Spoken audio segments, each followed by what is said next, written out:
प्रधानमंत्री आदरणीय श्री नरेंद्र भाई मोदी साहेब, राजस्थान राज्यपाल श्री कलराज मिश्रा जी, राजस्थान मुख्य प्रधान श्री अशोक गहलोत जी, लोकसभा अध्यक्ष श्री ओम बिरला जी, केंद्रीय प्रवासन मंत्री श्री किशन रेड्डी जी, केंद्रीय संसदीय मंत्री श्री अर्जुन राम मेघवाल जी, केंद्रीय वन पर्यावरण मंत्री श्री भूपेंद्र यादव जी, केंद्रीय कृषि राज्य मंत्री श्री कैलाश चौधरी जी, राजस्थान विधानसभा विपक्ष नेता श्री गुलाबचंद कटारिया जी, राजयोगिनी श्री मोहिनी दीदी, मंचस्थ सौ महानुभावों, देश विदेश में रहेला ब्रह्मा कुमारी संस्था सौ आदरणीय अनुयायी भाईओ और बहनों,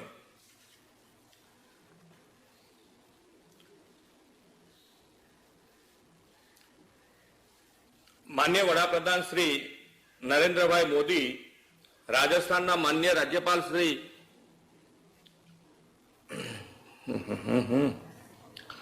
आपणो देश अपना देशना आदरणीय प्रधानमंत्री श्री मार्गदर्शन में आजादी अमृत वर्ष स्वतंत्रता 75 वर्षनी उजवणी थई रही है।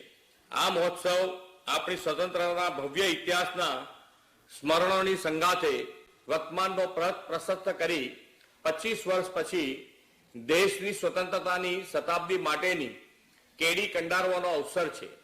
आपणे बधा केटला भाग्यशाળી छे के भारत जेवी पुण्यभूमिना संतानो होवानुं सौभाग्य आपणने मळ्युं छे। आपणी पासे अत्यंत समृद्ध सांस्कृतिक अने आध्यात्मिक वारसो छे। आ वारसा आ विरासत सामे अनेक પડકારો આવ્યા પણ તેના મૂળે ડગ્યા નહીં। એ ઐતિહાસિક વારસા અને સંસ્કારોની શક્તિથી આપણે આઝાદી માટે લડી શક્યા, ફરી બેઠા થયા અને મહાસત્તામાં આપનું સ્થાન જાળવી રાખ્યું। હિન્દુસ્તાનના ભારતના ગૌરવશાળી ઇતિહાસ અને માનવીય મૂલ્યોની સંસ્કૃતિનો વારસો નવી પેઢીને આપણે આપવાનો છે। બ્રહ્મા કુમારીઝ જેવી સંસ્થાઓ એ દિશામાં મહત્વનું કામ કરી રહી છે। આપણી નવી પેઢીમાં માનવીય મૂલ્યોનું સિંચન કરવાનું सांस्कृतिक पोषक कार्य ब्रह्मा कुमारी द्वारा थई रह्यु छे। संस्थाना लाखों समर्पित स्वयंसेवको अने सेवा केन्द्रो आ माटे आगू योगदान आपी रह्या छे।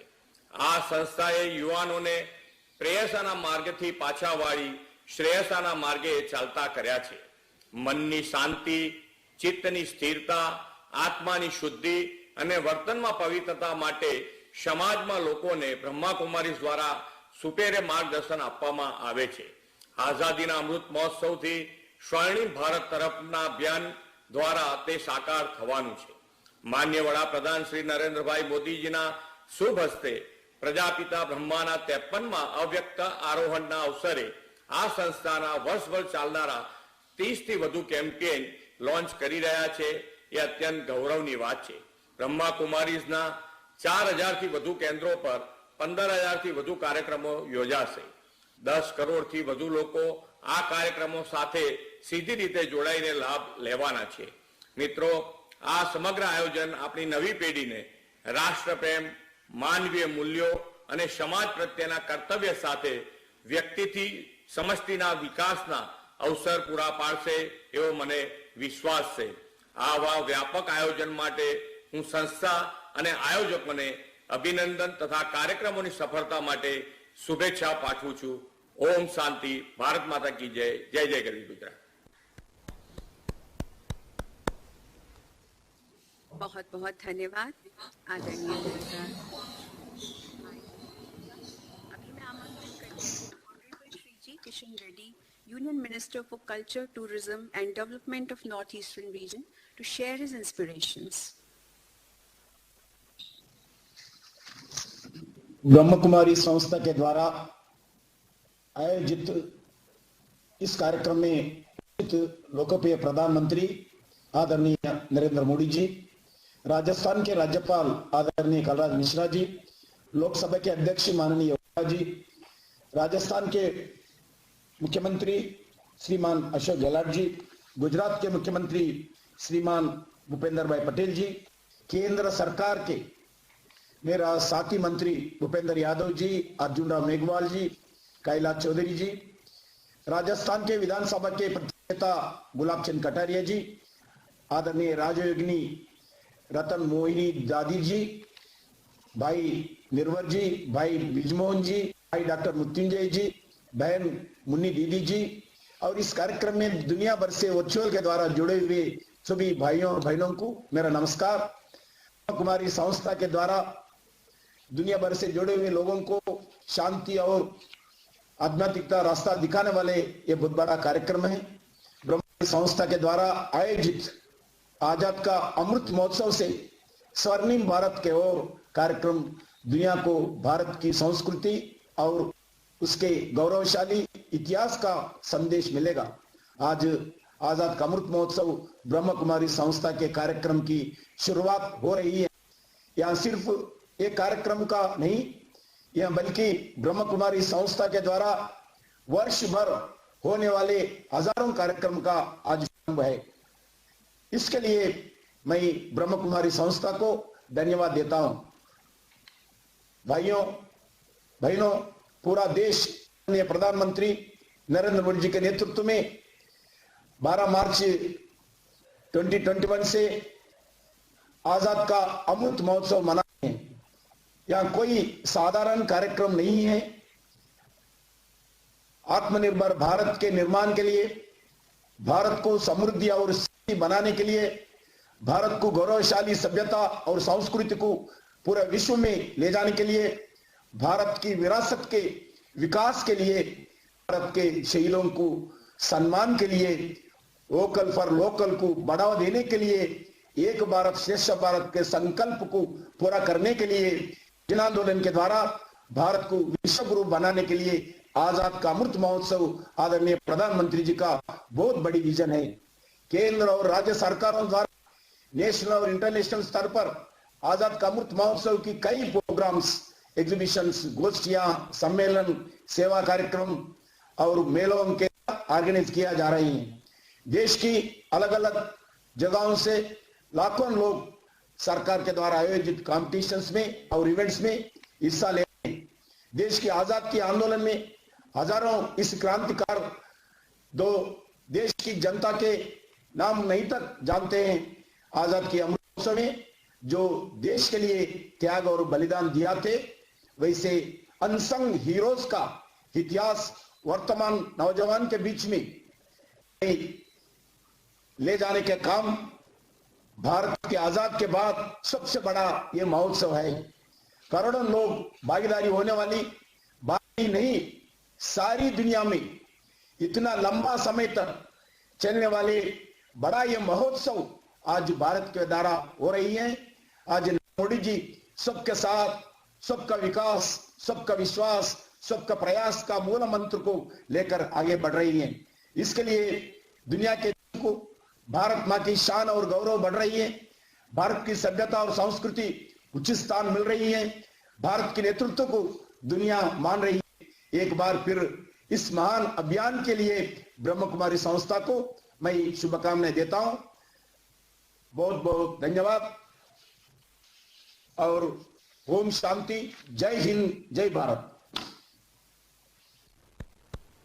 आपका भी बहुत बहुत धन्यवाद भाई साहब। आपने हमें मौका दिया कि हम इस उत्सव को इस संस्था के माध्यम से सारे विश्व में पहुंचा सके।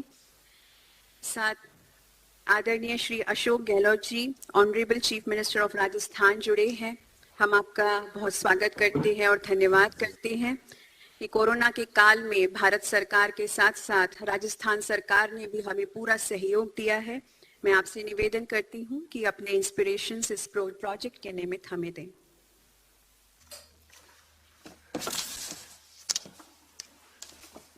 माननीय प्रधानमंत्री आदरणीय श्री नरेंद्र मोदी जी, स्पीकर लोकसभा ओम बिरला जी, माननीय राज्यपाल राजस्थान आदरणीय कलराज मिश्र जी, केंद्रीय मंत्री किशन रेड्डी जी, गुजरात के हमारे मुख्यमंत्री भूपेंद्र भाई, केंद्रीय मंत्री भूपेंद्र यादव जी, कैलाश चौधरी जी, अर्जुन मेघवाल जी, नेता प्रतिपक्ष राजस्थान गुलाब चंद कटारिया जी, बीके मोहिनी बहन, मृत्युंजय भाई, उपस्थित अन्य तमाम गणमान्य जन, सुभाष घई और रिकी राज जी, सुश्री रितु फोगेट जी और परम सदे दादी डॉक्टर रतन मोहिनी जी के सानिध्य में ये कार्यक्रम अपने आप में एक महत्व रखता है। प्रजापति ब्रह्म कुमारी ईश्वरीय विश्वविद्यालय माउंट आबू आजादी का अमृत महोत्सव मनाने का निर्णय लिया, इसके लिए साधुवाद के पात्र हैं। प्रधानमंत्री जी ने जब से घोषणा की आजादी के अमृत महोत्सव को मनाने का, तब से लगातार कार्यक्रम चल रहे हैं और मुझे खुशी है कि आज़ादी जिस प्रकार से हमें मिली है, त्याग बलिदान कुर्बानी से, उसको याद करने का इससे अच्छा मौका कोई हो नहीं सकता कि 75 वर्ष के आज़ादी के उत्सव को मनाने जा रहे हैं और पूरे देश के अंदर कोई न कोई प्रोग्राम चलते रहते हैं। प्रजापति ब्रह्म कुमारी ईश्वरीय विश्वविद्यालय का अपना एक अलग महत्व है। मुझे बचपन से जब कभी जाने का अवसर मिलता माउंट आबू, तो दादी माँ के दर्शन करने का, उनका आशीर्वाद प्राप्त करने का अवसर मिला। अभी जब ओम शांति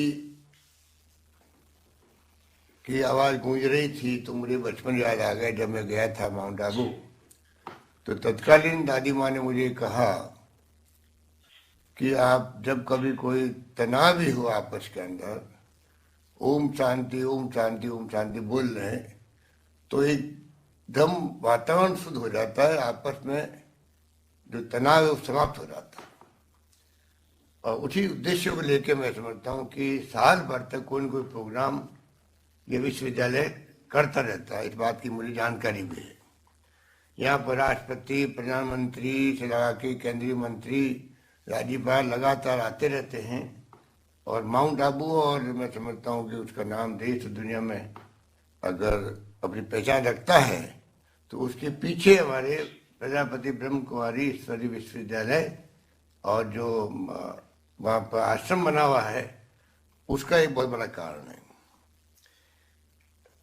हम सब जानते हैं कि हमारा गौरवशाली इतिहास रहा है और इतिहास जो बनाया गया है आज़ादी का, जिसका महोत्सव मना रहे हैं, तो हम महात्मा गांधी को याद करें, पंडित जवाहरलाल नेहरू को याद करें, सरदार वल्लभ भाई पटेल को याद करें, मौलाना अबुल कलाम आजाद को याद करें, संविधान निर्माता अम्बेडकर को याद करें, और साथ साथ में कितने बड़े बड़े गोपाल कृष्ण गोखले, लोकमान्य तिलक से लगा के कितने बड़े बड़े महापुरुष हुए जिन्होंने हमें आज़ादी दिलाई।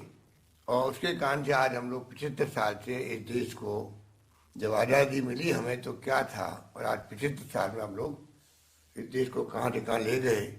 और प्रधानमंत्री मोदी जी जब जाते हैं दुनिया के मुल्कों में, तो जो मान सम्मान मिलता है देश को, क्योंकि देश ने जो तरक्की करी है 75 साल में, विज्ञान में, तकनीकी सहित हर क्षेत्र के अंदर, उसको आज देश दुनिया लोहा मानती है।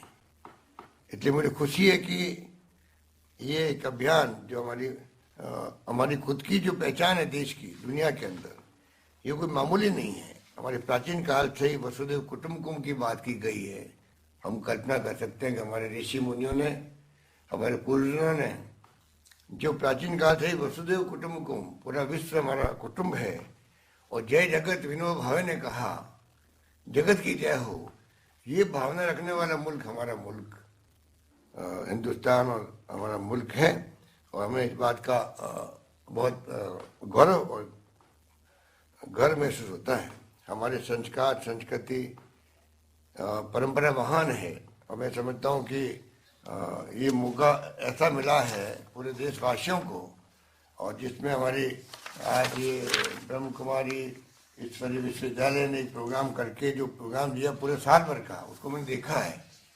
मैं बहुत प्रभावित हुआ कि साल भर तक कोई प्रोग्राम, ये इतना बड़ा जो केंद्र है 4000 से ज़्यादा इवेंट करने का, और मैं समझता हूँ कि ये कोई कम बात नहीं। 4000 जगह सेंटर बनाए हुए हैं तो जो कुछ भी संदेश दिया जाएगा, प्रधानमंत्री जी आ जाएंगे अभी आप, उस संदेश 4000 केंद्रों के माध्यम से पूरे देश के कोने कोने में पहुंचेगा। और उसी हिसाब से जो हम चाहते हैं कि देश में शांति, सद्भाव, भाईचारा उत्पन्न हो, मजबूत हो, जिसकी आज सबसे बड़ी आवश्यकता भी है, क्योंकि थोड़ा देखने में आ रहा है तनाव का माहौल है देश के अंदर, हिंसा का माहौल है, उसे छुटकारा मिले, ये आपकी हम सबकी इच्छा रहती है। मैं समझता हूँ सत्य अहिंसा के मार्ग पे चल के ही हम समाज को और किसी देश को आगे बढ़ा सकते हैं। जहाँ शांति होगी वहाँ विकास होगा, ये हमारी धारणा हमेशा रही है। इसलिए शांति, सद्भाव, भाईचारा, सत्य, अहिंसा, ये हमारे मूल मंत्र है। इसको मजबूत करने का काम मैं समझता हूँ कि प्रजापति ब्रह्म कुमारी ईश्वरीय विश्वविद्यालय का परिवार बहुत अच्छे ढंग से निभा सकता है, ये मेरा विश्वास है। मैं उम्मीद करता हूँ कि नई पीढ़ी को संस्कार देने का काम जो आपने शुरू किया है, ये मौका है कि नई पीढ़ी को ये तमाम संस्कार जो मैं बोल रहा था कि सत्य, अहिंसा, भाईचारा, सद्भावना, इसका माहौल में हमारी नई पीढ़ी शिक्षित हो और आने वाले कल के भविष्य के कर्णधार वही हैं, उनको ये महान संस्था जो है प्रजापति ब्रह्म कुमारी ईश्वरीय विश्वविद्यालय के माध्यम से मैं समझता हूँ बहुत अच्छे रूप में निभा सकती है, जिसकी आज सबसे बड़ी आवश्यकता है। यही बात कहता हुआ मैं आभारी हूँ संस्थान के तमाम साथियों का और परम सदेदादी डॉक्टर रतन मोहिनी जी का, मुख्य प्रसाद जी का और तमाम उनके परिवार के सदस्यों का मुझे एक अवसर दिया आपके बीच में आने का और दो शब्द कहने का। बहुत बहुत धन्यवाद आप सबका।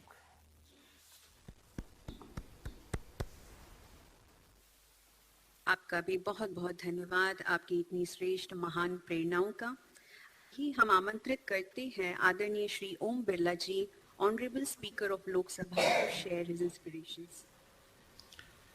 माननीय प्रधानमंत्री जी, माननीय राज्यपाल महोदय कलराज मिश्र जी, मुख्यमंत्री माननीय अशोक गहलोत जी, गुजरात के मुख्यमंत्री भूपेंद्र भाई पटेल जी, संस्कृति और पर्यटन मंत्री जी किशन रेड्डी जी, केंद्र सरकार के मंत्रीगण, राजयोगिनी ब्रह्मा कुमारी मोहनी बहन जी, राजयोगी डॉक्टर बीके मुतिन जी और यहाँ उपस्थित भाइयों और बहनों, ओम शांति। मानव कल्याण के लिए समर्पित वैश्विक संस्था ब्रह्मा कुमारी द्वारा राजस्थान की गौरवशाली धरती से आजादी के अमृत महोत्सव से स्वर्णिम भारत की ओर अभियान के शुभारंभ से जुड़कर मुझे अत्यंत प्रसन्नता हो रही है। हमारा सौभाग्य है कि इस अभियान का शुभारंभ माननीय प्रधानमंत्री नरेंद्र मोदी जी के कर कमलों द्वारा किया जा रहा है। आज का दिन हमारे लिए विशेष स्मरणीय दिन है। आज के दिन 53 वर्ष पूर्व संध्या के संस्थापक प्रजापति ब्रह्म बाबा स्वर्गरोहण हुआ था। उन्हें मेरी विनम्र श्रद्धांजलि। ब्रह्मा कुमारीज एक विश्व स्तरीय संस्था है जो पिछले 8 दशकों से पूरे संसार में मानव सेवा का पुनीत कार्य कर रही है। व्यक्तित्व निर्माण से राष्ट्र निर्माण और राष्ट्र निर्माण से कुशल विश्व निर्माण के उद्देश्य के साथ कार्यरत ब्रह्मा कुमारीज आज दुनिया की एक महत्वपूर्ण आध्यात्मिक संस्था है। सामाजिक, सांस्कृतिक और आध्यात्मिक चेतना की प्रतीक ब्रह्मा कुमारीज ने समस्त मानवता को राजयोग का मार्ग दिखाया है, जिसके माध्यम से मनुष्य अपनी आंतरिक ऊर्जा को सक्रिय करते हुए स्वयं को परमात्मा से जोड़ देता है। भाइयों और बहनों, हमारा स्वतंत्रता संग्राम विश्व में सबसे अद्भुत था। हमने अहिंसा और सत्याग्रह के मार्ग को अपनाया और इस विशाल देश को एक सूत्र में बांधते हुए व्यापक जनभागीदारी के माध्यम से आजादी प्राप्त की है। यह हमारे लिए स्वतंत्रता सेनानियों और मनुष्यों की त्याग, तपस्या और बलिदान से ही संभव हुआ था। वास्तव में अमृत महोत्सव का आयोजन स्वराज से सुराज की लोकतांत्रिक यात्रा का ही उत्सव है। आजादी का अमृत महोत्सव माननीय प्रधानमंत्री जी की व्यापक संकल्पना है, जिसमें पिछले 75 वर्षों की विकास यात्रा के साथ साथ आने वाले 25 वर्षों के लिए देश के सर्वांगीण विकास की कार्य योजना भी समाहित है, ताकि जब हमारी आजादी के 100 वर्ष पूरे हो तब हमारा देश वैश्विक पटल पर एक अग्रणी राष्ट्र के रूप में सामने आए।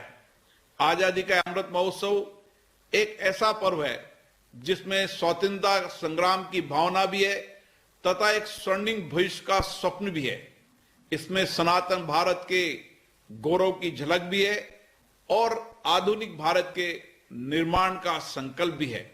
ब्रह्मा कुमारी जैसी मानवीय संस्था का इस अभियान में शामिल होना इस ओर संकेत करता है कि देश की समाज सेवी संस्थाएं इस राष्ट्रीय संकल्प की सिद्धि में सक्रिय और सकारात्मक भूमिका निभा रही है। मानव सभ्यता के आरंभ से ही भारत आध्यात्मिक शांति और मानवीय मूल्यों का केंद्र रहा है। आध्यात्मिक हमारी जीवन शैली है, हमारी सांस्कृतिक चेतना का एक अंग है। हमारे शास्त्रों में हमें वसुदेव कुटुंबकम का व्यापक वैश्विक दृष्टिकोण दिया है।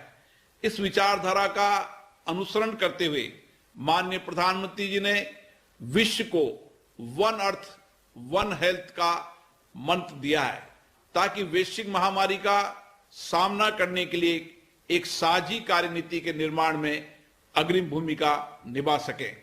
आजादी का अमृत महोत्सव वास्तव में एक ऐसा विजन है, एक ऐसा विचार है जो देश की अंतर्निहित शक्तियों को राष्ट्र निर्माण के लिए काम में लाती है। ये सबको जोड़ने का मंत्र है, एक समावेशी विचारधारा है जिसका अंतिम लक्ष्य देश के स्वर्णिम भविष्य का निर्माण है।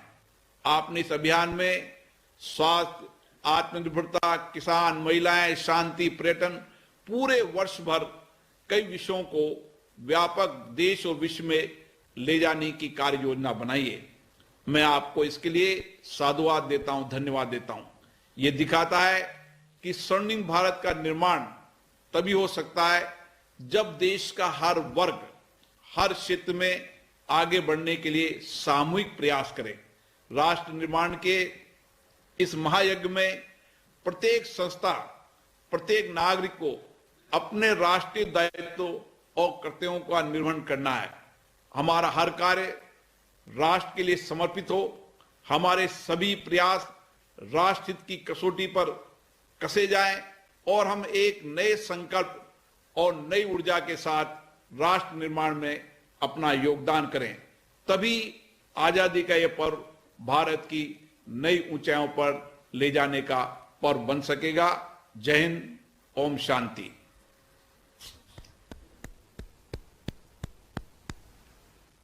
बहुत बहुत धन्यवाद ऑनरेबल श्री ओम बिरला जी। अभी मैं आमंत्रित करती हूँ राजयोगिनी ब्रह्मा कुमारी मोहिनी दीदी जी से, the additional chief of Brahma Kumaris, जो हमारे साथ न्यूयॉर्क से जुड़े हैं, टू शेयर हर ब्लेसिंग्स। ओम शांति, ओम शांति, ओम शांति। हमारे माननीय प्रधानमंत्री Narendra Modi ji, Shri Om Birla, honourable speaker of Lok Sabha, Shri G Kishan Reddy, honourable minister of culture, tourism and Development of North-Eastern Region of India, Shri Kalraj Mishra, Honorable Governor of Rajasthan, Shri Bhupendra Bhai, Honorable Chief Minister of Gujarat, and Shri Ashok Gehlot, Honorable Chief Minister of Rajasthan। आप सभी का अभिनंदन, बहुत बहुत स्वागत। आज का ये उत्सव मुझे 86 वर्ष पहले जब प्रजापिता ब्रह्मा बाबा को परमपिता परमात्मा की तरफ से दिव्य साक्षात्कार हुए और उस दिव्य साक्षात्कार में उन्होंने भारत को स्वर्ण युग, जिसमें मानव देव समान, नारी नर सब देव समान, ऊंच चरित्र, प्रेम, शांति, एकता और सबसे बड़ी बात संपन्नता, प्रॉस्पेरिटी भी थी। तो जब वह दृश्य उन्होंने देखा और हम में से बहुत जो बालकाल में इस संस्था में आए, मैं करीब 15 वर्ष की थी, जब मैंने ये संदेश सुना तो मेरे मन में ये भावना हुई कि ऐसा भारत, ऐसा विश्व होना चाहिए। तो मन में ये संकल्प किया कि अपने जीवन को हम मन, वचन, कर्म से, तन, मन, धन से समर्पित होकर इस सेवा में लगेंगे। और मेरे जैसी ऐसी बहुत बालिकाएं उस समय पर, उसके बाद हमने एजुकेशन भी ली अपनी, मैंने ग्रेजुएशन किया, फिर जर्नलिज्म किया, सिर्फ इसी भावना से कि हम विश्व में ये संदेश सबको दे सकें। तो आज रियली मुझे बहुत बहुत हर्ष हो रहा है, गौरव महसूस हो रहा है। चाहे मैं यहाँ न्यूयॉर्क में हूँ, लेकिन भारत एक महान देश तो प्रसिद्ध है ही, लेकिन ऐसा लगता है कि अलौकिक है। उसमें कुछ ऐसी विशेष बातें हैं जो किसी भी देश में ऐसी बातें नहीं दिखाई देती। मैंने बहुत बहुत देशों में भ्रमण किया है, करीब बहुत ज्यादा देशों में, लेकिन भारत जैसा देश कहीं भी है नहीं। और मुझे यहाँ रह कर के भी अमेरिका में करीब 45 वर्ष से मैं यहाँ पर सारे लैटिन अमेरिका, साउथ अमेरिका आदि के देशों का संचालन करती हूँ और उनकी देखभाल करते हुए भी सबको ये गौरव होता है कि भारतवर्ष से इस प्रकार की शिक्षा, इस प्रकार का संदेश दिया जा रहा है। तो मैं इस महोत्सव के उपलक्ष्य में सभी को ये प्रार्थना करती हूँ कि हम एक दृढ़ संकल्प करें और थोड़ा सा अंतर्ध्यान करते हुए हम थोड़े से संकल्प लेंगे ऐसे। और हम ये चाहते हैं कि हर भाई बहन जहां भी है, भारतवर्ष में है, भारतवासी विश्व में है, कोई ऐसा देश नहीं जहां मुझे भारतवासी नहीं मिले, क्योंकि हमें व्यापार करना आता है और भी हमें कई तरह की कलाएं हैं। छोटे छोटे आइलैंड में, कैरेबियन में मैं गई, इतने तक चिली में भी गई तो वहां भी भारतवासी मिले। तो इसलिए ये संकल्प करते हैं कि हम अपने आत्मिक अनादि स्वरूप, ईश्वरीय स्नेह, शांति, अहिंसा, हर एक के प्रति आत्मिक भाव, सबको समान, हमारी शुभ चिंतन, शुभ चिंतक भावनाओं से हर मानव का जीवन श्रेष्ठ बने और हमारा देश सदा ही अपने देवत्व की तरफ, डिविनिटी की तरफ, हर मानव के बेशक अधिकारों को सम्मान देते हुए आगे बढ़ता चले। सच्चाई, सफाई और सादगी, 3 शब्द अपने जीवन में याद रखते हुए हम आगे बढ़ते चले। इन शब्दों के साथ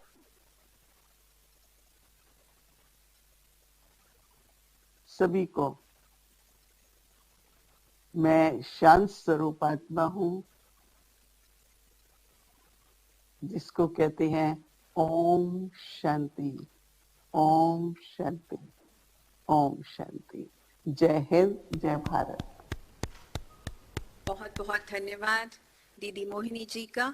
आपने हमें राजयोग का अभ्यास भी कराया। अभी हमारे आदरणीय माननीय प्रधानमंत्री जी मेजर कैंपेन्स को फ्लैग ऑफ करेंगे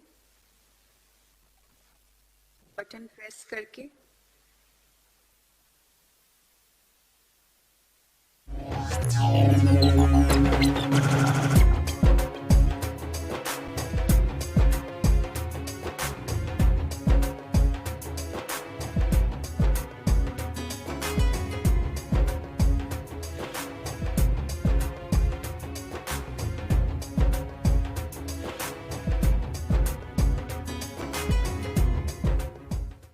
healthy India vaccination drive and Covid awareness campaign and स्वच्छ भारत अभियान।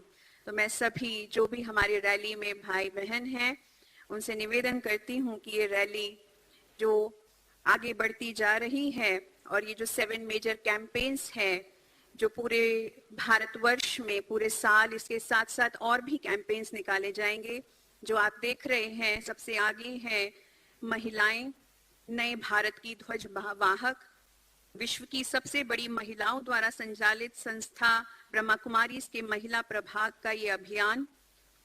इस अभियान के तहत भारत के विभिन्न शहरों में महिला सशक्तिकरण द्वारा समाज परिवर्तन के कार्यक्रम, बेटी बचाओ सशक्त बनाओ, विभिन्न कार्यक्रम किए जाएंगे।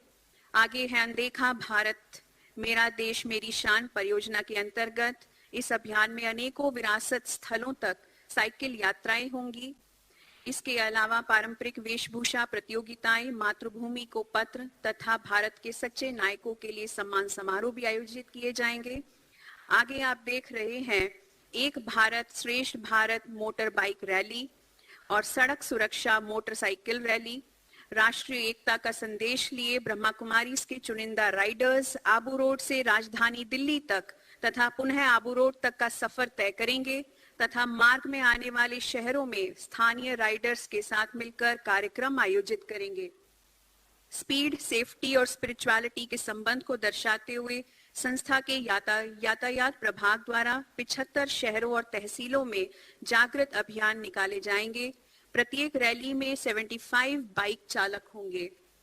आत्मनिर्भर किसान अभियान किसानों को हर तरफ से आत्मनिर्भर बनाने तथा उनकी आय में वृद्धि कैसे हो, इस उद्देश्य को लेकर संस्था द्वारा शाश्वत यौगिक कृषि पद्धति की ट्रेनिंग दी जाएगी। इसके लिए विशेष आबू रोड स्थित तपोवन फार्म में बहुत ही सुंदर कृषि मॉडल तथा किसान ट्रेनिंग सेंटर तैयार किया गया है तथा मोबाइल एप्लीकेशन भी बनाया गया है। इसके अलावा वृद्ध स्तर पर पूरे भारत में 75 किसान सशक्तिकरण अभियान भी निकाले जाएंगे। आगे आप देख रहे हैं मेरा भारत स्वस्थ भारत संस्था के चिकित्सक प्रभाव के नेतृत्व में कोविड-19 टीकाकरण एवं जागरूकता कार्यक्रम आयोजित होंगे। इसके अलावा अनेकों नर्सिंग एवं मेडिकल कॉलेजों और प्राथमिक स्वास्थ्य केंद्रों में कार्यक्रम होंगे तथा कैंसर जांच शिविर सहित कई निःशुल्क स्वास्थ्य शिविर भी आयोजित किए जाएंगे। सशक्त युवा समृद्ध भारत संस्था के युवा प्रभाग द्वारा आयोजित इस अभियान में पावर ऑफ पीस एग्जीबिशन बस के माध्यम से 75 शहरों व तहसीलों में युवाओं के कार्यक्रम आयोजित होंगे। इसके अलावा कॉलेजेस, स्कूल्स, युवा संगठनों आदि स्थानों पर भी स्वच्छता, वृक्षारोपण, ब्लड डोनेशन कैंप्स इत्यादि कार्यक्रमों का आयोजन होगा। इसके बाद आप देख रहे हैं स्वच्छ भारत अभियान। भारत सरकार द्वारा आयोजित स्वच्छ भारत अभियान के अंतर्गत पूरे भारतवर्ष में हर महीने दूसरे रविवार को संस्था के हजारों सेवा केंद्रों के माध्यम से स्थानीय स्तरों पर कई स्वच्छता अभियान निकाले जाएंगे। आज विशेष रूप से आप जो इस रैली को देख रहे हैं 7 मेजर कैंपेन्स हम निकाल रहे हैं। केवल यही नहीं और भी बहुत सारे कैंपेन्स हैं जो ब्रह्मा कुमारी संस्था द्वारा पूरे इस वर्ष में, पूरे भारतवर्ष में हम निकालते रहेंगे, करते रहेंगे और आजादी के अमृत महोत्सव को मनाते रहेंगे। अभी जिस घड़ी का हम बहुत देर से इंतजार कर रहे थे वो घड़ी हमारे बीच में आई है।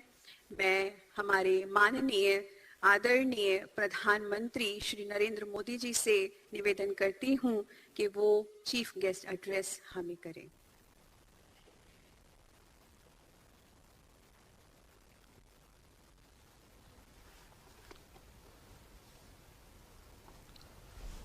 नमस्ते। ओम शांति।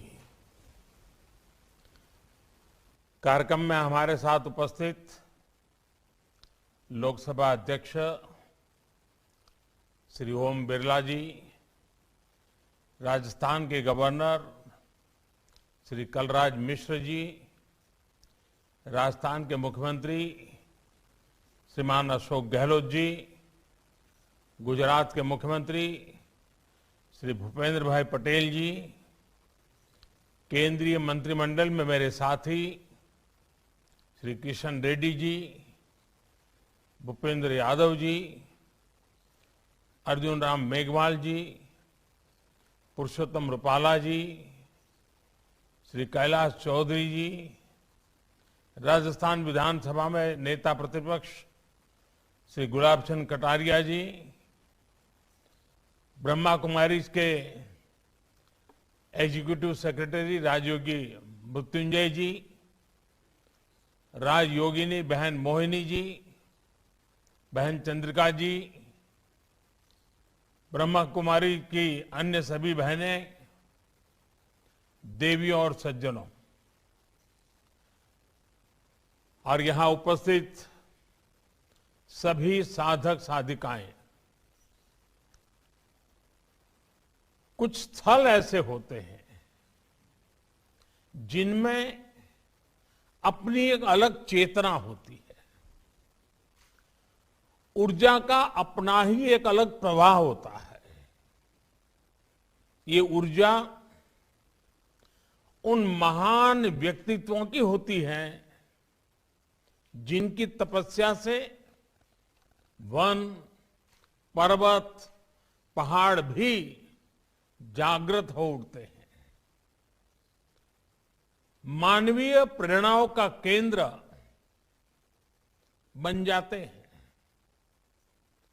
माउंट आबू की आभा भी दादा लेखराज और उन जैसे अनेकों सिद्ध व्यक्तित्वों की वजह निरंतर बढ़ती रही है। आज इस पवित्र स्थान से ब्रह्मा कुमारी संस्था के द्वारा आजादी के अमृत महोत्सव से स्वर्णिम भारत की ओर एक बहुत बड़े अभियान का प्रारंभ हो रहा है। इस कार्यक्रम में स्वर्णिम भारत के लिए भावना भी है, साधना भी है। इसमें देश के लिए प्रेरणा भी है और ब्रह्मा कुमारियों के प्रयास भी हैं। मैं देश के संकल्पों के साथ, देश के सपनों के साथ निरंतर जुड़े रहने के लिए ब्रह्मा कुमारी परिवार का बहुत बहुत अभिनंदन करता हूं। आज के इस कार्यक्रम में दादी जानकी, राजयोगिनी दादी हृदय मोहिनी जी सशरीर हमारे बीच उपस्थित नहीं है। मुझ पर उनका बहुत स्नेह था। आज के इस आयोजन पर मैं उनका आशीर्वाद भी महसूस कर रहा हूं। साथियों, जब संकल्प के साथ साधना जुड़ जाती है, जब मानव मात्र के साथ हमारा मम भाव जुड़ जाता है, अपनी व्यक्तिगत उपलब्धियों के लिए इदम न मम यह भाव जागने लगता है, तो समझिए हमारे संकल्पों के जरिए एक नए कालखंड का जन्म होने वाला है। एक नया सवेरा होने वाला है। सेवा और त्याग का यही अनुभव आज अमृत महोत्सव में नए भारत के लिए उमड़ रहा है। इसी त्याग और कर्तव्य भाव से करोड़ों देशवासी आज स्वर्णिम भारत की नींव रख रहे हैं। हमारे और राष्ट्र के सपने अलग अलग नहीं है। हमारी निजी और राष्ट्रीय सफलताएं अलग अलग नहीं है। राष्ट्र की प्रगति में ही हमारी प्रगति है।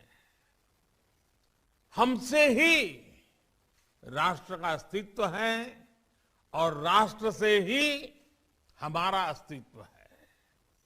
ये भाव, ये बोध नए भारत के निर्माण में हम भारतवासियों की सबसे बड़ी ताकत बन रहा है। आज देश जो कुछ कर रहा है उसमें सबका प्रयास शामिल है। सबका साथ, सबका विकास, सबका विश्वास। आज एक और बात, सबका प्रयास। ये सब देश का मूल मंत्र बन रहा है। आज हम एक ऐसी व्यवस्था बना रहे हैं जिसमें भेदभाव की कोई जगह न हो। एक ऐसा समाज बना रहे हैं जो समानता और सामाजिक न्याय की बुनियाद पर मजबूती से खड़ा हो। हम एक ऐसे भारत को उभरते देख रहे हैं जिसकी सोच और अप्रोच नई है, जिसके निर्णय प्रगतिशील हैं। साथियों, भारत की सबसे बड़ी ताकत यह है कि कैसा भी समय आए, कितना भी अंधेरा छाए, भारत अपने मूल स्वभाव को बनाए रखता है। हमारा युगों युगों का इतिहास इस बात का साक्षी है। दुनिया जब अंधकार से दौर से और गहरे दौर में थी, महिलाओं को लेकर पुरानी सोच में जकड़ी थी, तब भारत मातृशक्ति की पूजा देवी के रूप में करता था। हमारे यहां गार्गी, मैत्रेयी, अनसुईया, अरुंधति और मदालसा जैसी विदुषियां समाज को ज्ञान देती थी। कठिनाइयों से भरे मध्यकाल में भी इस देश में पन्ना घाय और मीराबाई जैसी महान नारियां हुई। और अमृत महोत्सव में देश जिन स्वाधीनता संग्राम के इतिहास को याद कर रहा है, उसमें भी कितनी ही महिलाओं ने अपने बलिदान दिए हैं। कित्तूर की रानी चेन्नम्मा, मतंगिनी हाजरा, रानी लक्ष्मीबाई, वीरांगना जलकारी बाई, वहां से लेकर सामाजिक क्षेत्र में अहल्याबाई होलकर, सावित्रीबाई फुले, इन देवियों ने भारत की पहचान बनाए रखी। आज देश लाखों स्वाधीनता सेनानियों के साथ आजादी की लड़ाई में नारी शक्ति के इस योगदान को याद कर रहा है और उनके सपनों को पूरा करने का प्रयास कर रहा है। और इसलिए आज सैनिक स्कूलों में पढ़ने वाले का बेटियों का सपना पूरा हो रहा है। अब देश की कोई भी बेटी राष्ट्र रक्षा के लिए सेना में जाकर महत्वपूर्ण जिम्मेदारियां उठा सकती है। महिलाओं का जीवन और कैरियर दोनों एक साथ चले, इसके लिए मातृ अवकाश को बढ़ाने जैसे फैसले भी किए गए हैं। देश के लोकतंत्र में भी महिलाओं की भागीदारी बढ़ रही है। 2019 के चुनाव में हमने देखा कि किस तरह पुरुषों से ज्यादा महिलाओं ने मतदान किया। आज देश की सरकार में बड़ी बड़ी जिम्मेदारियां महिला मंत्री संभाल रही है और सबसे ज्यादा गर्व की बात है कि अब समाज इस बदलाव का नेतृत्व खुद कर रहा है। हाल के आंकड़ों से पता चला है कि बेटी बचाओ बेटी पढ़ाओ अभियान, इसकी सफलता से वर्षों बाद देश में स्त्री पुरुष का अनुपात भी बेहतर हुआ है। ये बदलाव इस बात का स्पष्ट संकेत है कि नया भारत कैसा होगा, कितना सामर्थ्यशाली होगा। साथियों, आप सभी जानते हैं कि हमारे ऋषियों ने उपनिषदों में तमसो मां ज्योतिर्गमय मृत्युर्मा अमृतगमय इसकी प्रार्थना की है। यानी हम अंधकार से प्रकाश की ओर बढ़ें, मृत्यु से परेशानियों से अमृत की ओर बढ़ें। अमृत और अमरत्व का रास्ता बिना ज्ञान के प्रकाशित नहीं होता। इसलिए अमृत काल के ये समय हमारे ज्ञान, शोध और इनोवेशन का समय है। हमें एक ऐसा भारत बनाना है जिसकी जड़ें प्राचीन परंपराओं और विरासत से जुड़ी होगी और जिसका विस्तार आधुनिकता के आकाश में अनंत तक होगा। हमें अपनी संस्कृति, अपनी सभ्यता, अपने संस्कारों को जीवंत रखना है।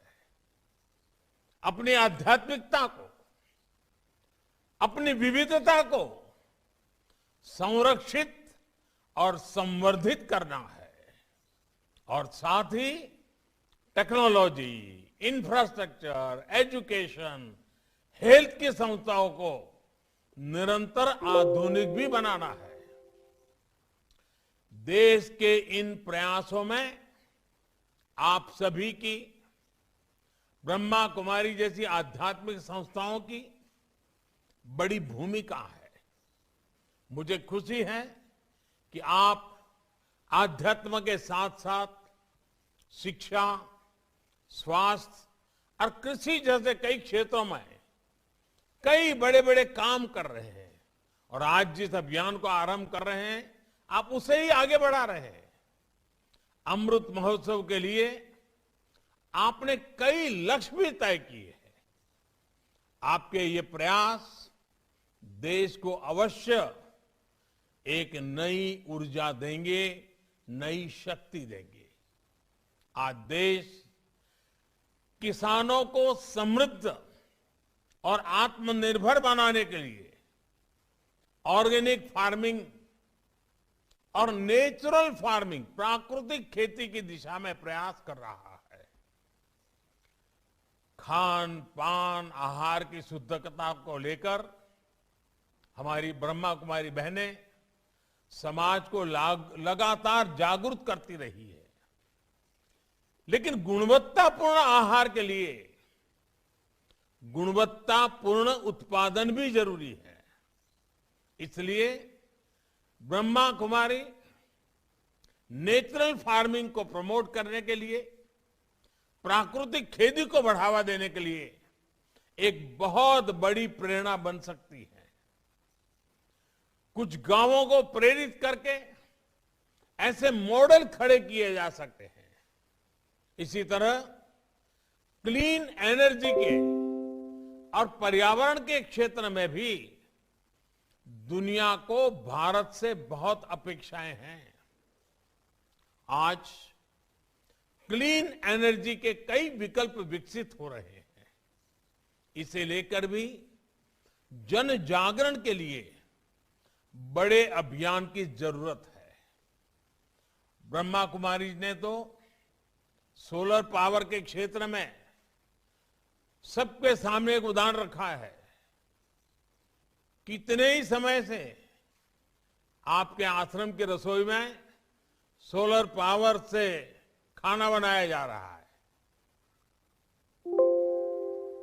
सोलर पावर का इस्तेमाल ज्यादा से ज्यादा लोग करें, इसमें भी आपका बहुत सहयोग हो सकता है। इसी तरह आप सभी आत्मनिर्भर भारत अभियान को भी गति दे सकते हैं। वोकल फॉर लोकल, स्थानीय उत्पादों को प्राथमिकता देकर इस अभियान में मदद हो सकती है। साथियों, अमृत काल का ये समय सोते हुए सपने देखने का नहीं, बल्कि जागृत होकर अपने संकल्प पूरे करने का है। आने वाले 25 साल परिश्रम की पराकाष्ठा, त्याग, तप, तपस्या के 25 वर्ष हैं। सैकड़ों वर्षों की गुलामी में हमारे समाज ने जो गंवाया है, ये 25 वर्ष का कालखंड उसे दोबारा प्राप्त करने का है। इसलिए आजादी के इस अमृत महोत्सव में हमारा ध्यान भविष्य पर ही केंद्रित होना चाहिए। साथियों, हमारे समाज में एक अद्भुत सामर्थ्य है। एक ऐसा समाज है जिसमें चिर पुरातन और नित्य नूतन व्यवस्था है। हालांकि इस बात से कोई इनकार नहीं कर सकता कि समय के साथ कुछ बुराइयां व्यक्ति में भी, समाज में भी और देश में भी प्रवेश कर जाती है। जो लोग जागृत रहते हुए इन बुराइयों को जान लेते हैं, वो इन बुराइयों से बचने में सफल हो जाते हैं। ऐसे लोग अपने जीवन में हर लक्ष्य प्राप्त कर पाते हैं। हमारे समाज की विशेषता है कि इसमें विशालता भी है, विविधता भी है और हजारों साल की यात्रा का अनुभव भी है। इसलिए हमारे समाज में बदलते हुए युग के साथ अपने आप को ढालने की एक अलग ही शक्ति है, एक इनहेरेंट स्ट्रेंथ है। हमारे समाज की सबसे बड़ी ताकत यह है कि समाज के भीतर से ही समय समय पर इसे सुधारने वाले पैदा होते हैं और वो समाज में व्याप्त बुराइयों पर कुठाराघात करते हैं। हमने ये भी देखा है कि समाज सुधार के प्रारंभिक वर्षों में अक्सर ऐसे लोगों को विरोध का भी सामना करना पड़ता है, कई बार तिरस्कार भी सहना पड़ता है। लेकिन ऐसे सिद्ध लोग समाज सुधार के काम से पीछे नहीं हटते, वो अडिग रहते हैं। समय के साथ समाज भी उनको पहचानता है, उनको मान सम्मान देता है और उनकी सीखों को आत्मसात भी करता है। इसलिए साथियों, हर युग के कालखंड के मूल्यों के आधार पर समाज को सजग रखना, समाज को दोष मुक्त रखना, ये बहुत अनिवार्य है और निरंतर करने वाली प्रक्रिया है। उस समय की जो भी पीढ़ी होती है, उससे ये दायित्व निभाना ही होता है। व्यक्तिगत तौर पर हम लोग संगठन के तौर पर भी ब्रह्मा कुमारी जैसे लाखों संगठन ये काम कर रहे हैं, लेकिन हमें ये भी मानना होगा कि आजादी के बाद के 75 वर्षों में हमारे समाज में, हमारे राष्ट्र में एक बुराई सबके भीतर घर कर गई है। ये बुराई है अपने कर्तव्यों से विमुख होना, अपने कर्तव्यों को सर्वोपरि न रखना। बीते 75 वर्षों में हमने सिर्फ अधिकारों की बात करते रहे, अधिकारों के लिए झगड़ते रहे, जूझते रहे, समय भी खपाते रहे। अधिकार की बात कुछ हद तक, कुछ समय के लिए किसी एक परिस्थिति में सही हो सकती है, लेकिन अपने कर्तव्यों को पूरी तरह भूल जाना, इस बात ने भारत को कमजोर रोकने में बहुत बड़ी भूमिका निभाई है। भारत ने अपना बहुत बड़ा समय इसलिए गंवाया है क्योंकि कर्तव्यों को प्राथमिकता नहीं दी गई। इन 75 वर्षों में कर्तव्यों को दूर रखने की वजह से जो खाई पैदा हुई है, सिर्फ अधिकार की बात करने की वजह से समाज में जो कमी आई है, उसकी भरपाई हम मिलकर के आने वाले 25 वर्षों में कर्तव्य की साधना करके पूरी कर सकते हैं। ब्रह्मा कुमारी जैसी संस्थाएं आने वाले 25 वर्ष के लिए एक मंत्र बनाकर भारत के जन जन को कर्तव्य के लिए जागरूक करके बहुत बड़ा बदलाव ला सकती है। मेरा आग्रह है कि ब्रह्मा कुमारी और आप जैसी तमाम सामाजिक संस्थाएं इस एक मंत्र पर जरूर काम करें, और वो है देश के नागरिकों में कर्तव्य भावना का विस्तार। आप सभी अपनी शक्ति और समय जन जन में कर्तव्य बोध जागृत करने पर जरूर लगाएं, और ब्रह्मा कुमारी जैसी संस्थाएं जिस तरह दशकों से कर्तव्य के पथ पर चल रही है, आप लोग ये काम बहुत आसानी से कर सकते हैं। आप लोग कर्तव्य में रचे पचे, कर्तव्य में रचे बसे, कर्तव्य का पालन करने वाले लोग हैं। इसलिए जिस भावना के साथ आप अपनी संस्था में काम करते हैं, उस कर्तव्य भावना का विस्तार समाज में हो, देश में हो, देश के लोगों में हो। ये आजादी के इस अमृत महोत्सव पर आपका देश को सबसे उत्तम उपहार होगा। आप लोगों ने एक कहानी जरूर सुनी होगी।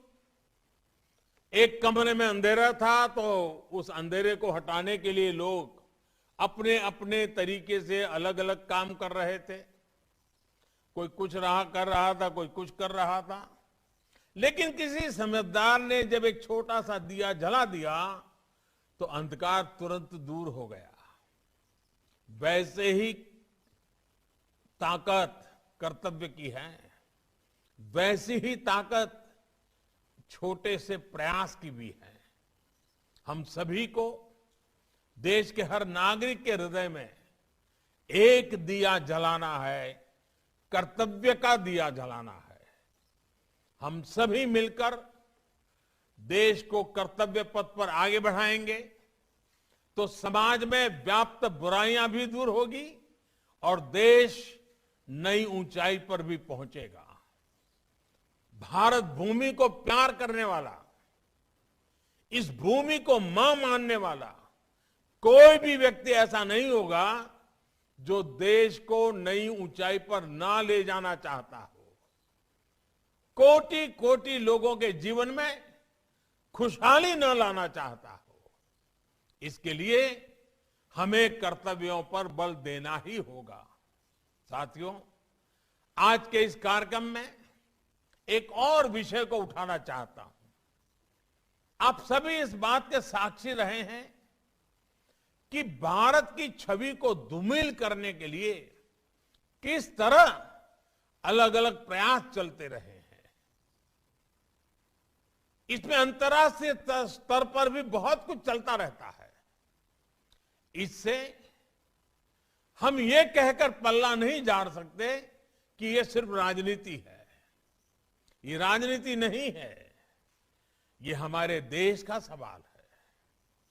और जब हम आजादी का अमृत महोत्सव मना रहे हैं तो ये भी हमारा दायित्व है कि दुनिया भारत को सही रूप में जाने।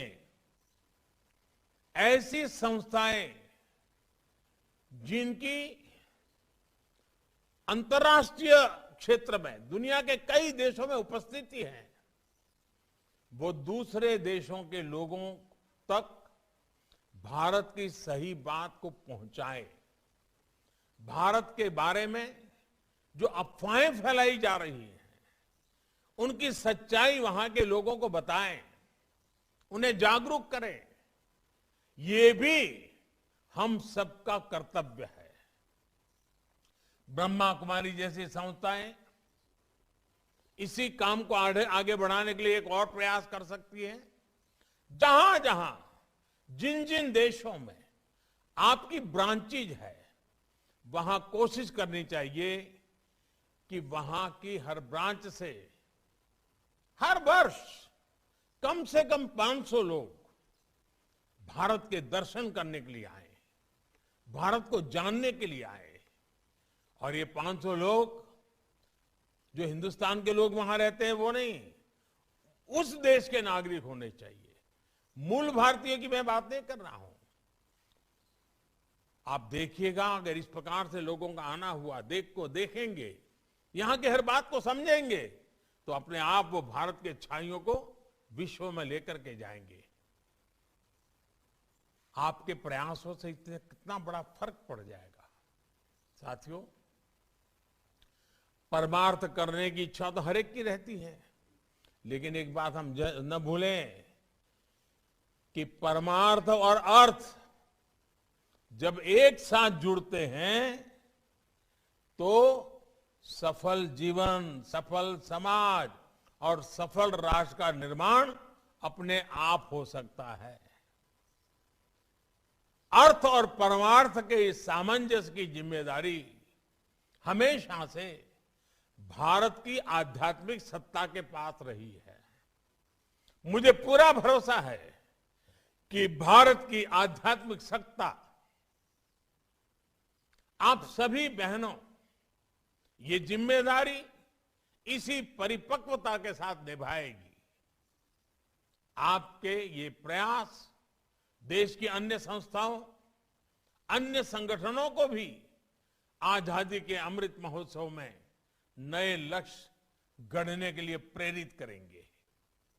अमृत महोत्सव की ताकत जन जन का मन है, जन जन का समर्पण है। आपके प्रयासों से भारत आने वाले समय में और भी तेज गति से स्वर्णिम भारत की ओर बढ़ेगा। इसी विश्वास के साथ आप सभी का बहुत बहुत धन्यवाद। ओम शांति।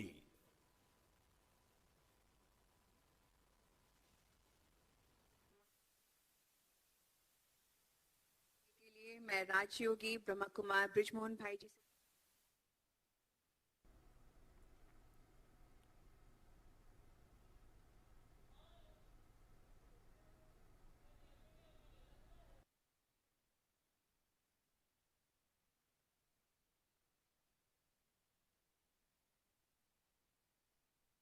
उच्चतम न्यायालय के न्यायाधीश भी उपस्थित हैं।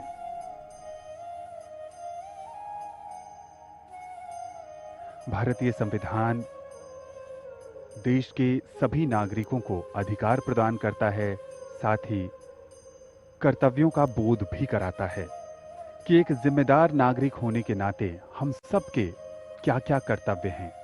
देश की प्रगति और उन्नति में हम सब अपने अपने स्तर से क्या योगदान दे सकते हैं।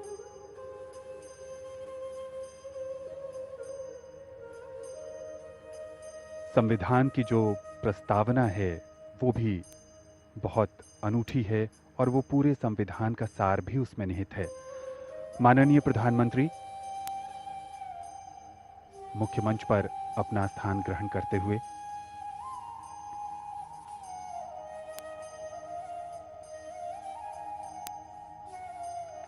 Chief Justice of India and the judges of the Supreme Court, a very warm welcome to the inaugural function of the Constitution Day celebrations.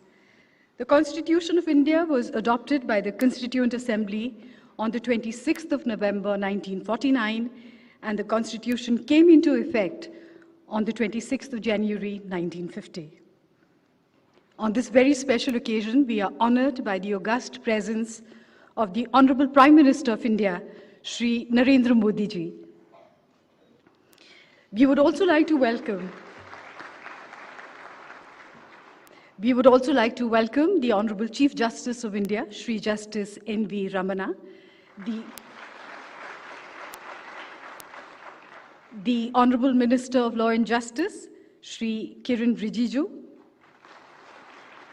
the Honorable Shri Justice U.U. Lalit, Judge, Supreme Court of India,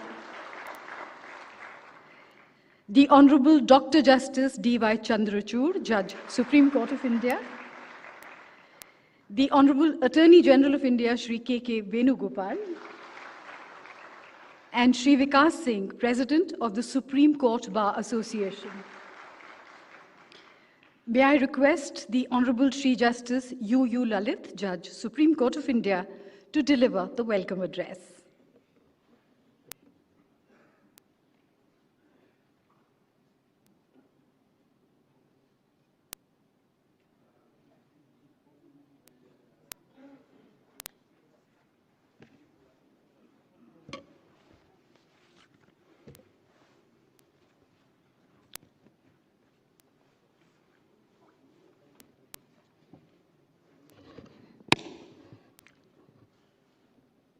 Honorable Shri Narendra Modi ji, Prime Minister of India, Honorable Justice N.V. Ramana, Chief Justice of India, Honorable Mr.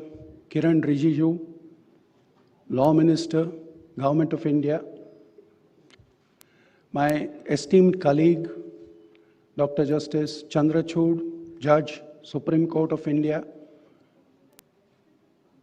all my brother and sister judges who are present today, Mr. K.K. Venugopal, Attorney General for India, Mr. Vikas Singh, President, Supreme Court Bar Association,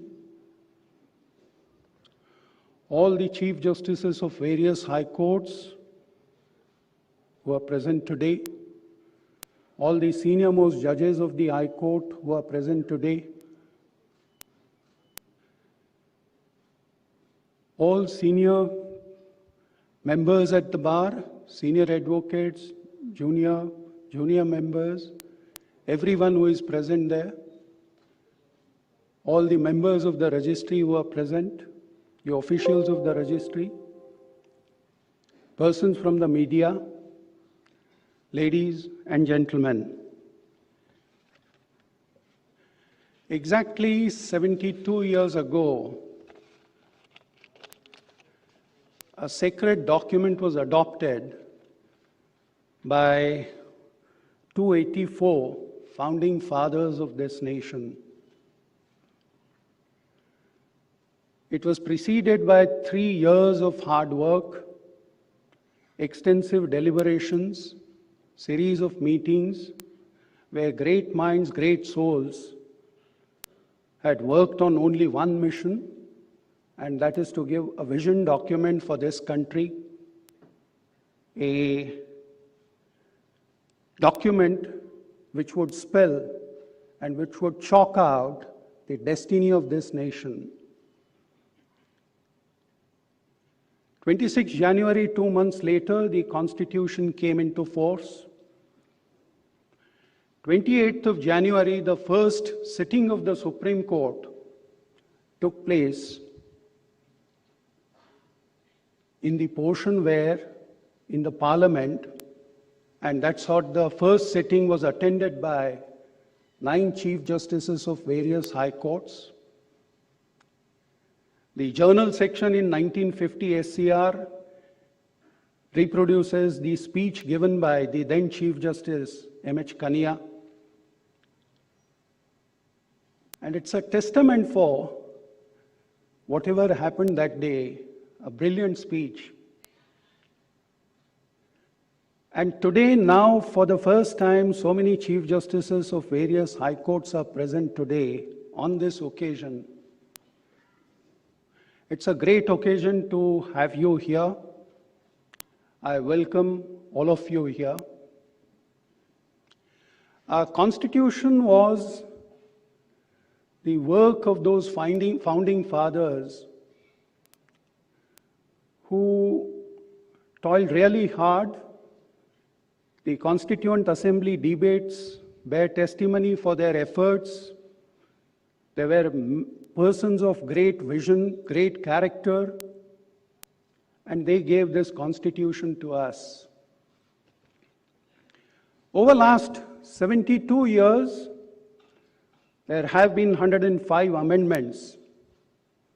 Initially, we started with only 8 schedules, 395 articles. Today, we have 466 articles. 9 schedule got added by the first amendment. 10 schedule also got added, so 2 more schedules. 3 more parts also got added. One was Fundamental Duties chapter. The other was, so far as administrative tribunals are concerned, 1 more chapter, 1 more part got added. And then local panchayat and local government, self-government's issues, they were dealt with by the Part 9 and Part 9A. What is significant is 4 regions got added to this union.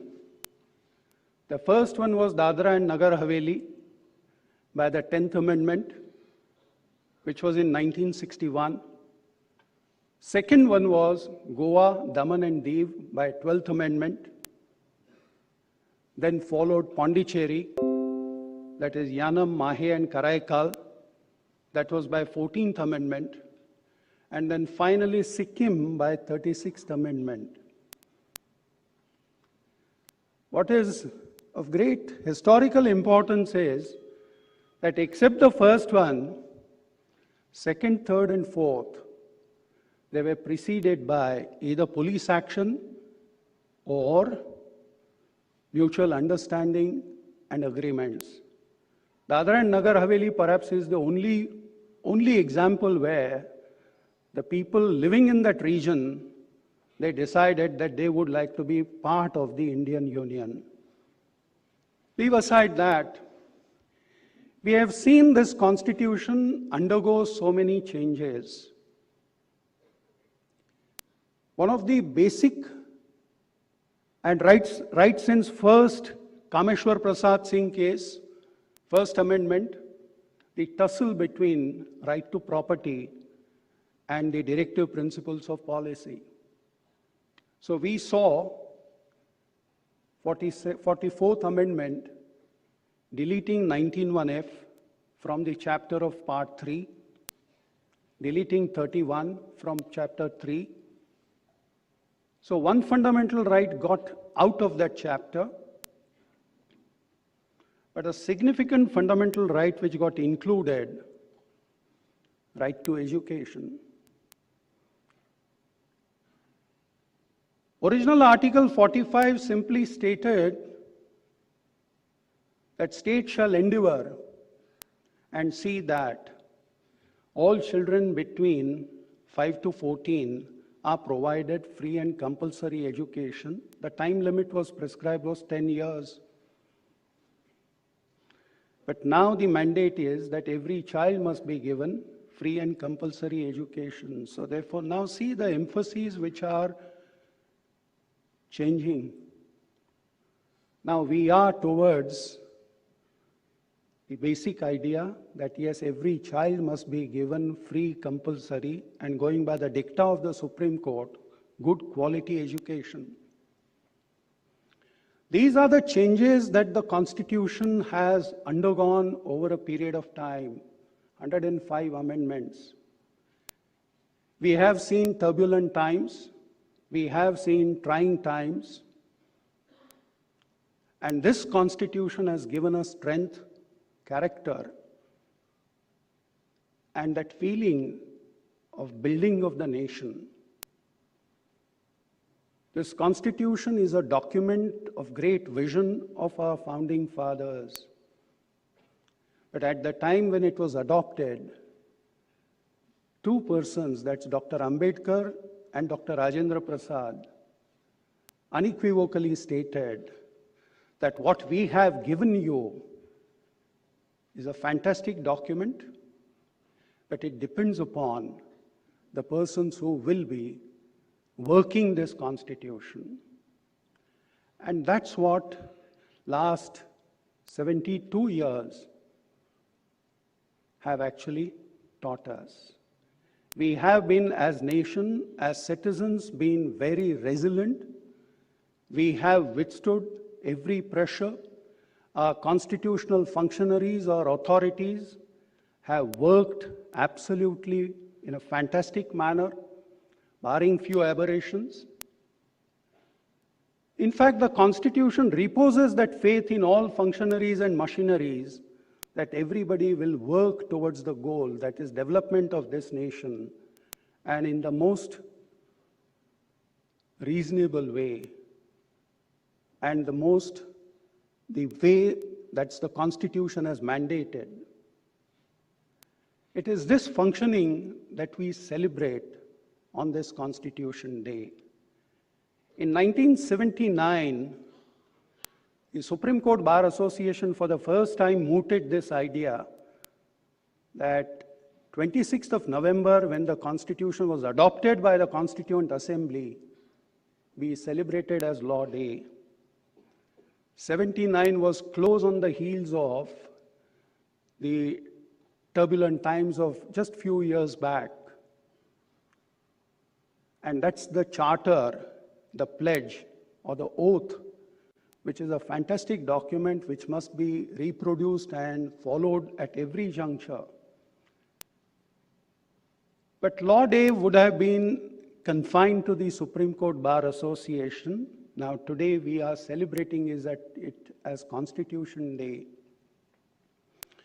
This Constitution is for us to preserve.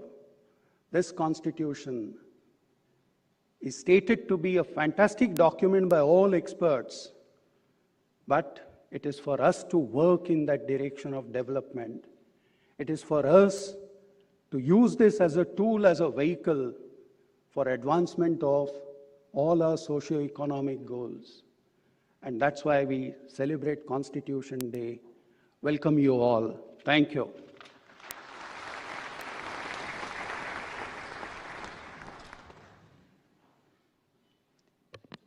Thank you, sir. May I now request the President, Supreme Court Bar Association, Shri Vikas Singh, to address the audience.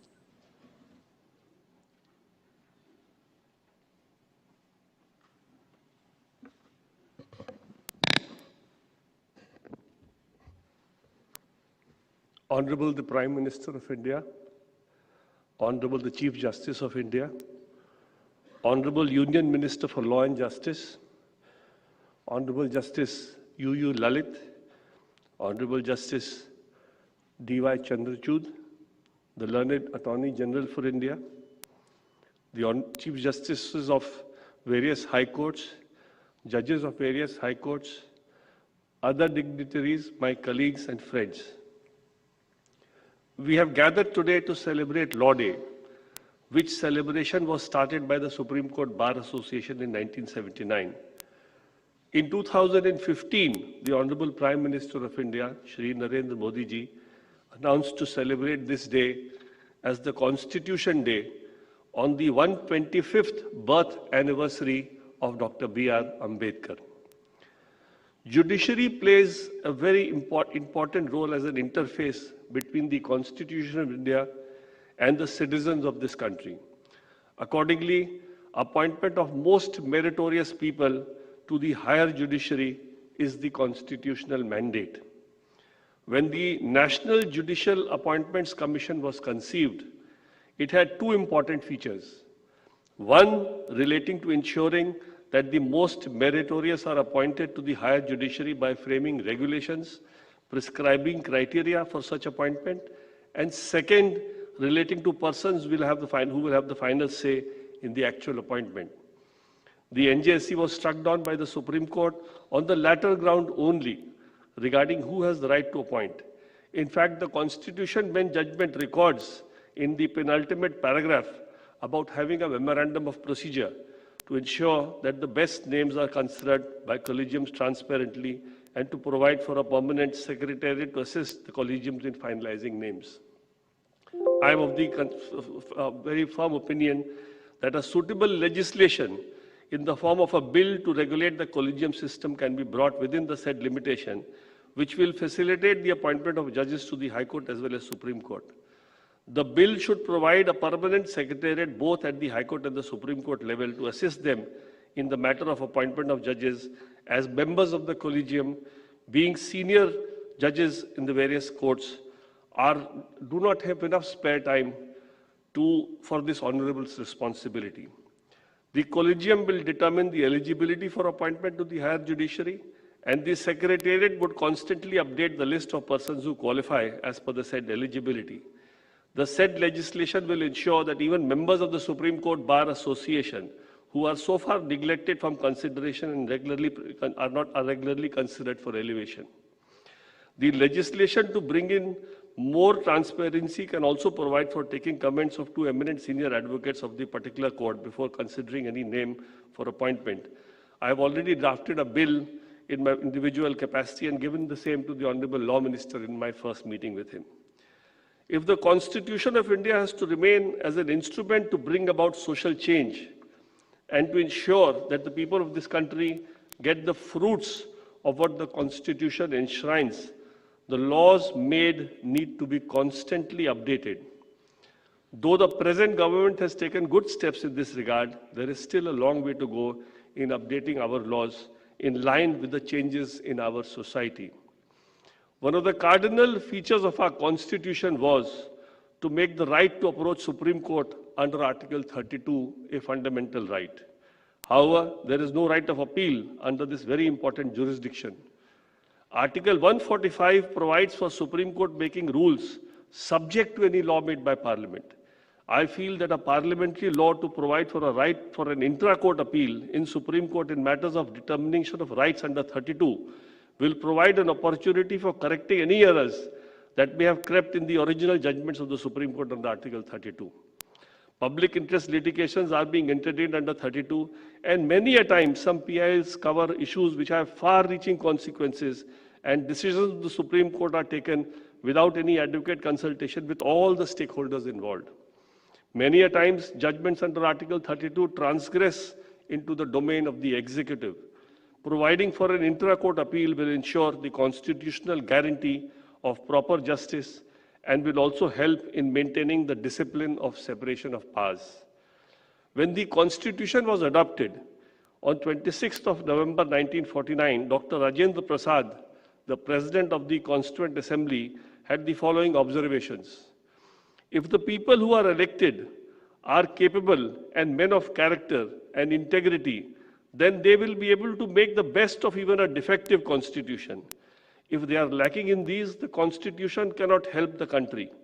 After all, a constitution, like a machine, is a lifeless thing. It acquires life because of the men who control it and operate it, and India needs today nothing more than a set of honest men who will have the interest of the country before them.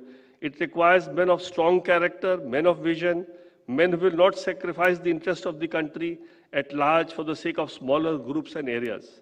We can only hope that the country will throw up such men in abundance. Dr. Prasad also expressed two regrets.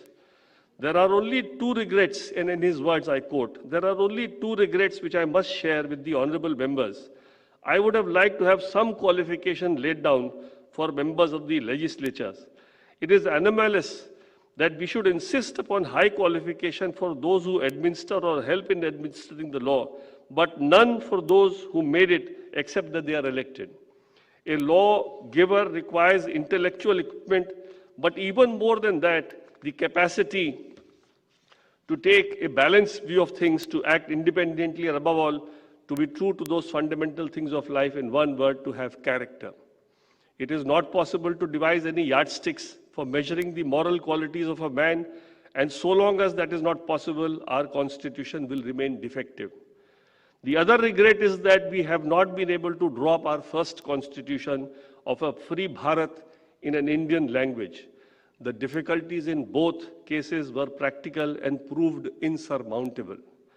Our experience in the recent past has been that persons with criminal background are getting elected to the parliament, and the percentage of such people, which was 24% in 2004, has progressively increased to 43% in 2019.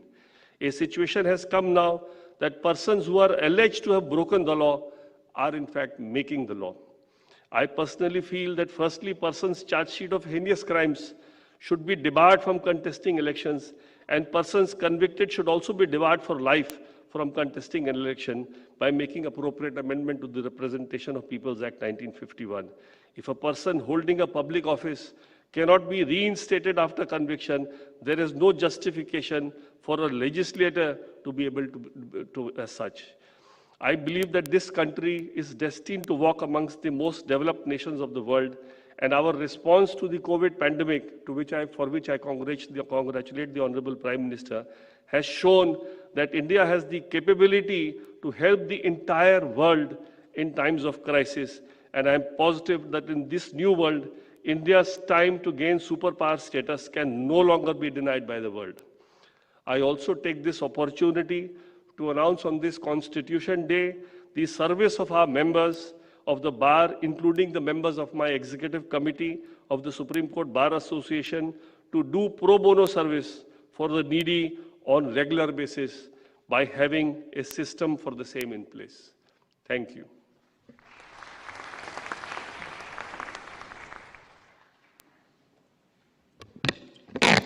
Thank you, sir. May I now call upon the Honorable Attorney General of India, Shri K.K. Venugopal, to say a few words.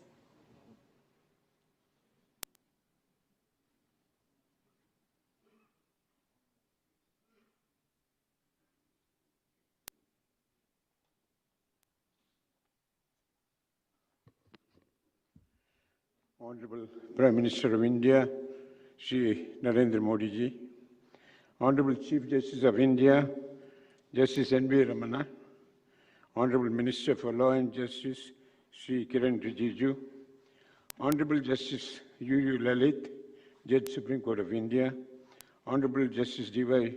Chandrachud, Judge Supreme Court of India, Honorable Judges of the Supreme Court of India, present and former, Honorable Justices, Chief Justices and Justices of the High Courts, Shri Tushar Mehta, Learned Solicitor General, Shri Vikas Singh, President SCBA, my colleagues at the bar, and ladies and gentlemen. Over the period of the last 75 years, the big question which has been thrown up is the Supreme Court a true constitutional court? We find today that the Supreme Court has expanded its coverage of cases to include every single case decided by the high courts, as long as they find that there is an error in the judgment, the law has not been stated correctly, and what is worse, that there are serious errors of fact. Now, this would mean that so far as the Supreme Court is concerned, it can't truly claim to be a constitutional court. You have to remember that so far as the Western apex courts are concerned, they have managed their work in a manner where they are able to dispose of the cases within a period of 2 years. But what is the real situation so far as India is concerned? We find that in the Supreme Court list, there are criminal cases pending from 2008, civil cases pending from 2009. And if it is pending here from the Supreme Court for 12 years, then one should take into account that the cases have come from the trial courts and the high courts, where they have been pending for 10 years in the trial courts and about 8 to 10 years in the Supreme Court as well. This would mean that when finally justice is done to whichever is the party, a total period of 30 years has elapsed. And I would believe that you need a very, very bold person to file a case today in the trial court, because he would not know as to when the case would be finally reach a conclusion, and if he's a person of 50 or 60 years old, whether he would be there to see the fruits of whatever litigation he has started. And therefore, I think the time has come for rethinking the position so far as the Supreme Court of India is concerned. From 2010, there has been a proposal that the Supreme Court cannot take on the burden of all the cases which it is doing today. Of course, with very good intentions. There are matrimonial cases, there are rent control cases, land acquisition cases, and it goes on and on and on. And these cases have nothing to do with the Constitution or the interpretation of the Constitution. Now, in this background, according to me, it is time that we sat back and thought of whether there is a solution. And the solution which has been suggested about in 2010 onwards is that there should be what is known as courts of appeal. Now, most of the Western countries, and I'm saying not because they are Western, but they are common law countries, and we are a common law country as well. Most of them, so far as they are concerned, they have an intermediate court of appeal between the high courts and the apex court of the country. And that is a court of appeal which absorbs all these cases of a nature which is other than constitutional cases, which the Supreme Court has been doing today, but which should be taken over by the courts of appeal. The judgments of the courts of appeal would be final. There would be no appeal from that. And I would envisage at least about 4 regions, the north, the south, the west, and the east, each having a court of appeal with 15 judges, consisting of 3 benches of 3 judges each. That means we are adding 60 judges who would be taking over these cases so that the pendency would be cut down, I think, to a very great extent. It would be reduced so that you would be able to get the cases disposed of within a period of 3 or 4 years. And this would mean that so far as the Supreme Court is concerned, it does not require the 34 judges which it's having now. Once it is relieved of all these burden of rent control, matrimonial, and so on, the result of it is that 15 judges sitting in 3 constitution benches of 5 each would be sufficient to dispose of cases of a constitutional nature, something where death sentence is involved, or the constitutional requirement of references and so on. Now, if they are therefore able to do this, the judges will have a long leisure. They'll be able to sit back. They'll be able to hear patiently. They'll be able to write excellent I mean, they're writing very good judgments now, but they could improve on that. They would be able to read the textbooks on law, which are written in various other countries, including India, and find that they introduce these into their judgments so that the thoughts and ideas. Now, today, we have 34 judges, but there was a very, very prescient article written by Justice K.K. Matthew, one of our eminent judges of the Supreme Court, in an article published in 1982, 3 Supreme Court cases. He had said that with visionary foresight, that he could envisage in due course a Supreme Court consisting of as many as 100 judges. If this is to be true, then I would say that so far as we are concerned, we are admitting to a failure to regulate and structure our court system in a manner where it would be able to bring justice swiftly and at reasonable prices to the litigants of this country. It should be remembered that so far as the right to access to justice is concerned, it is a fundamental right. And being a fundamental right, it means that they should have access to justice at reasonable cost and within a reasonable period of time. 30 years is not a reasonable period of time. And therefore, I believe that the time has come when there has to be a rethinking about the entire structure of the Supreme Court as it exists today. Because there is no use brushing the whole thing under a carpet. Are we aware of the fact as to what is the suffering that a litigant undergoes when at the trial court he has to go on from day to day and wait? And each time the case is adjourned by 6 months. And he doesn't know as to when the case will be taken up and finished. Therefore, whatever reforms are going to be done should not be restricted to the Supreme Court alone. It should think of the high courts and it should think of the trial courts. Today, we have inherited a system which is extremely cumbersome, where the procedure in the Civil Procedure Code, which is a fat book, would result necessarily in delaying the disposal of cases. The criminal cases, of course, have to have a procedure which gives a full right of defense to the accused. But I think that the cumbersome procedures which exist should be done away with. We have the writ petitions, which can be filed, disposed of within a week or 10 days. It can never be done if you follow the procedure in a Civil Procedure Code. Therefore, so far as I am concerned, I think the time has come when I think both the government as well as the judiciary should put their heads together, because one cannot allow today's situation to continue, because we are not really doing justice. We are ignoring a fundamental right, perhaps violating the fundamental right by allowing this structure of courts to remain. Thank you.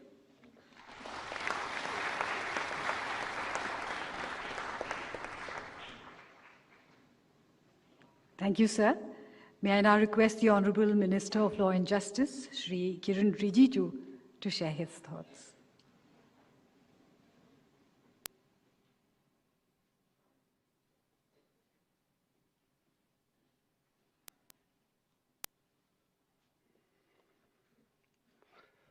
Honorable Prime Minister of India, Shri Narendra Modi ji, Honorable Shri Justice N.V. Ramanna, Chief Justice of India, Honorable Justice U.U. Lalit, Judge Supreme Court, Honorable Shri Justice D.Y. Chandrachud, Judge Supreme Court of India, Shri K.K. Venugopal, Honorable Attorney General of India, Honorable Judges of the Supreme Court, Honorable Chief Justices and the Judges of the High Courts, Shri Vikas Singh, President Supreme Court Bar Association, Senior Officers of the Government of India, learned law officers, friends from media, ladies and gentlemen. I am deeply honored to be part of the celebration of the Constitution Day today to commemorate the adoption of the Constitution of India by the Constituent Assembly in 1949. The observation of the Constitution Day started in 2015, based on the vision of the Honorable Prime Minister Sri Narendra Modi ji to give due recognition to the significance of this historic day. As we all know, the Constitution of India is a living document and has stood the test of time. This sacred and sacrosanct document, delivered under the able guidance of Dr. B.R. Ambedkar, and often described as the world's finest constitution, reflects the dreams and aspirations and values of the people of India and testifies the fact that the people are the ultimate source of all the authority. That is, the sovereignty lies with the people of India. The most important feature of the Indian Constitution is that it harmonizes interests of various sections of the society and exhorts every individual to attain excellence in chosen walk of life and collectively make India a great nation. The democratic process has ensured that our masses have a sense of participation in our development. By giving them a stake, we encourage each one to make a contribution to nation building. I take this opportunity to express my gratitude to the Constituent Assembly and the founding fathers who gave us the Constitution of India. I take this opportunity to inform this august House that to commemorate the Constitution Day, Ministry of Law and Justice has launched yesterday online course on the Indian Constitution. I firmly believe that we must facilitate and ensure that every Indian is access to the provisions of the Constitution of India. The aim of taking our Constitution to every citizen of India has to be made a reality, providing an opportunity to inculcate a deeper understanding of this history, knowledge, and the perspective of our Constitution. Although the Constitution is built on the principle of separation of power, it also warrants a harmonious relationship in the functioning of the three state organs. It is imperative that all the three organs of the state must work together to ensure social, economic, and political justice for the citizens of our country. The Constitution, among many other things, also highlights several important duties of each citizen. Ladies and gentlemen, I'm very proud that today, while addressing the members of Parliament in the Central Hall of the Parliament, Honorable Prime Minister has emphasized about giving primacy to fundamental duties. We all know fundamental rights are universal. It cannot be compromised with, but it is time we give due importance to fundamental duties. The outbreak of COVID-19 has hit very hard to our justice delivery mechanism. On this very auspicious occasion, let me make on record that we deeply appreciate the contributions made by all the honorable judges of our country. Our courts have risen to the occasion and made use of innovative information communication technology means to keep the doors of justice open to all. The Supreme Court has emerged as a global leader with more than 1.5 lakh virtual hearings. The high courts and the district courts together have conducted nearly 1.5 crore virtual hearings since the COVID period. This is something we feel proud of as an Indian. As part of the Digital India vision, Telelaw has emerged as an effective tool in creating an inclusive society as envisioned by our visionary Honorable Prime Minister Sri Narendra Modi ji and his precepts of Sabka Saath, Sabka Vikas, Sabka Nyay. Integrating smart technology through tele and video conferencing, Telelaw has mainstreamed legal aid to the marginalized by connecting them with the dedicated pool of panel lawyers, either free of cost or at a nominal fees. A vast cadre of frontline paralegal volunteers and village-level entrepreneurs belonging to the local CSC neighborhood assist in awareness generation and online registration of beneficiaries needing the advice. I would like to applaud the efforts of NALSA for their special pan-India drive on citizen-centric programs to promote access to affordable justice for all, organized during the celebration of Azadi Ka Amrit Mahotsav. In the end, I am reminded of the famous quote from Dr. B.R. Ambedkar, that the Constitution is not a mere lawyer's document. It is a vehicle of life, and its spirit is always the spirit of age. Thank you very much. Jai Hind.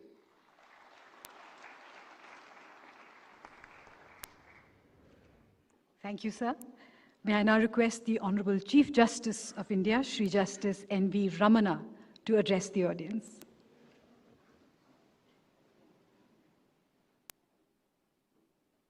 Council of India, Sri Tushar Mehta, Solicitor General of India, law officers, senior advocates, office bearers and members of the Bar Council of India, Supreme Court Bar Association, Supreme Court Advocates on Records Association, media friends, other distinguished guests, ladies and gentlemen, Namaskar.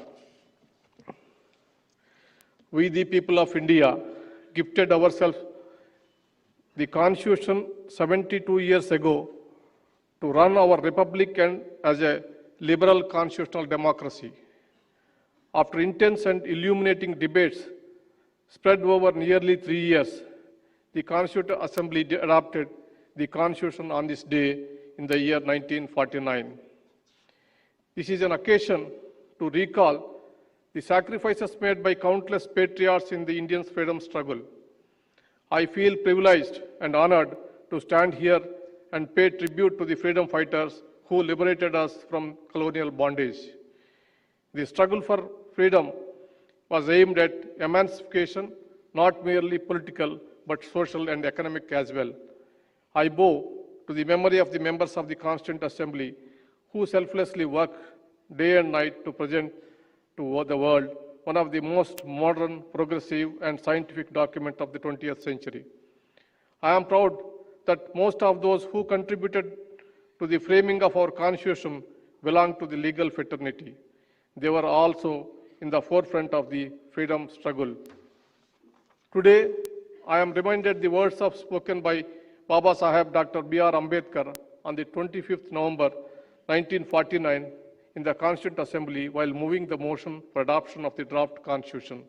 I quote, "However good a Constitution may be, it is sure to turn out bad because those who are called to work it happens to be a bad lot. However bad a Constitution may be, it may turn out to be good if those who are called to work it happen to be a good lot." Unquote. At a macro level, our experience so far assures us that the Constitution and the institutions have been in the safe hands. It is one of the strengths of the Constitution alone that we have reached great heights in various fields. That we have reached, the nation has made great strides in diverse fields such as space technology, information technology, pharma, and energy. We are self-sufficient in food grain production, infant mortality rate, life expectancy, and other indicators suggest that our enhanced standing globally. Today, India is among the major vaccine producers that support immunization program world over. We are among the leading exporters of vaccines, medicines, software, and many other products. It is a matter of pride that persons with roots in India are leading various international institutions of repute. I salute each one of those who made this nation progress. I would like to take this opportunity to share few of my thoughts with me. The framers of the Constitution made accountability as an integral element with respect to the legislature and the executive.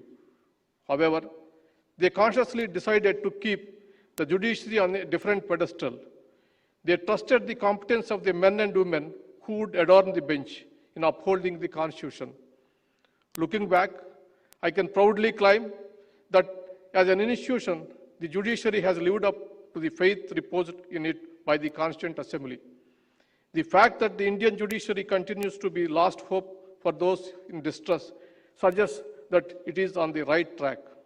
For this, I give full credit to my colleagues on the bench, present and past, and the members of the bar and the registry.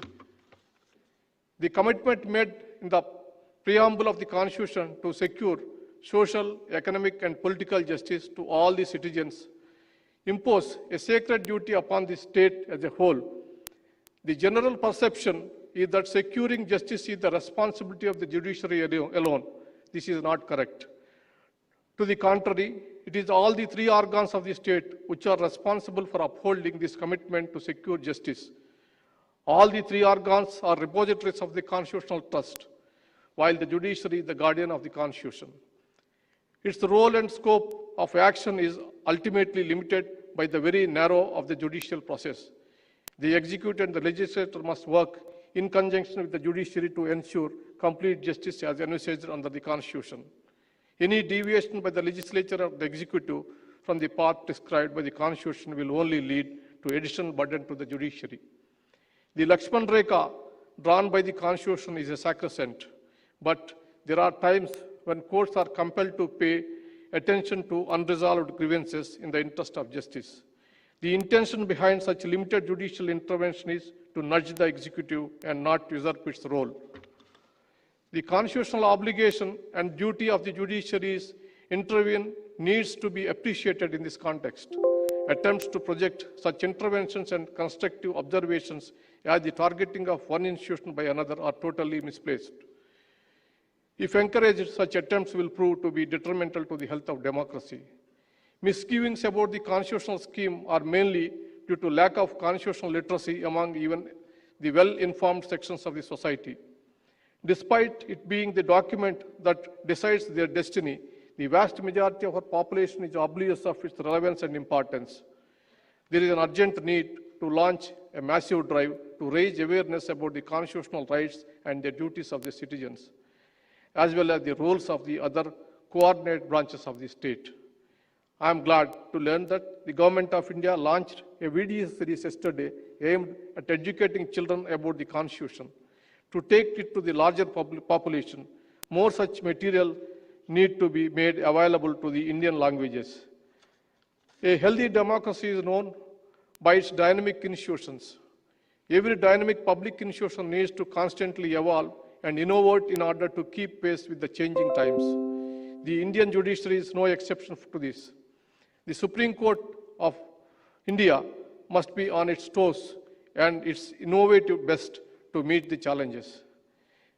A comparison is often sought to be drawn between the judiciary of 1950s and the present-day judiciary. It is unfair to do so. Since the Constitution came into effect, it has undergone changes 105 times through amendments. This dynamic document can evolve in tune with the times. It is only logical that the judiciary moved beyond the restrictive constitutional philosophy of its formative days. What we are witnessing now is a totally transformed judiciary. This enrichment brought about during the last 7 decades is due to more informed citizenry and rise in expectations of the people and increasing challenges of diverse nature faced by the society. One notable outcome of this enrichment is the idea of public interest litigation. I am not sure if anywhere else in the world a simple letter written by a common man receives judicial attention of the highest order. Yes, it is sometimes ridiculed as publicity interest litigation due to occasional misuse. We must be very ever vigilant to discourage motivated PILs. At the same time, we must also acknowledge the enormous public good achieved through such progressive expansion of constitutional jurisprudence.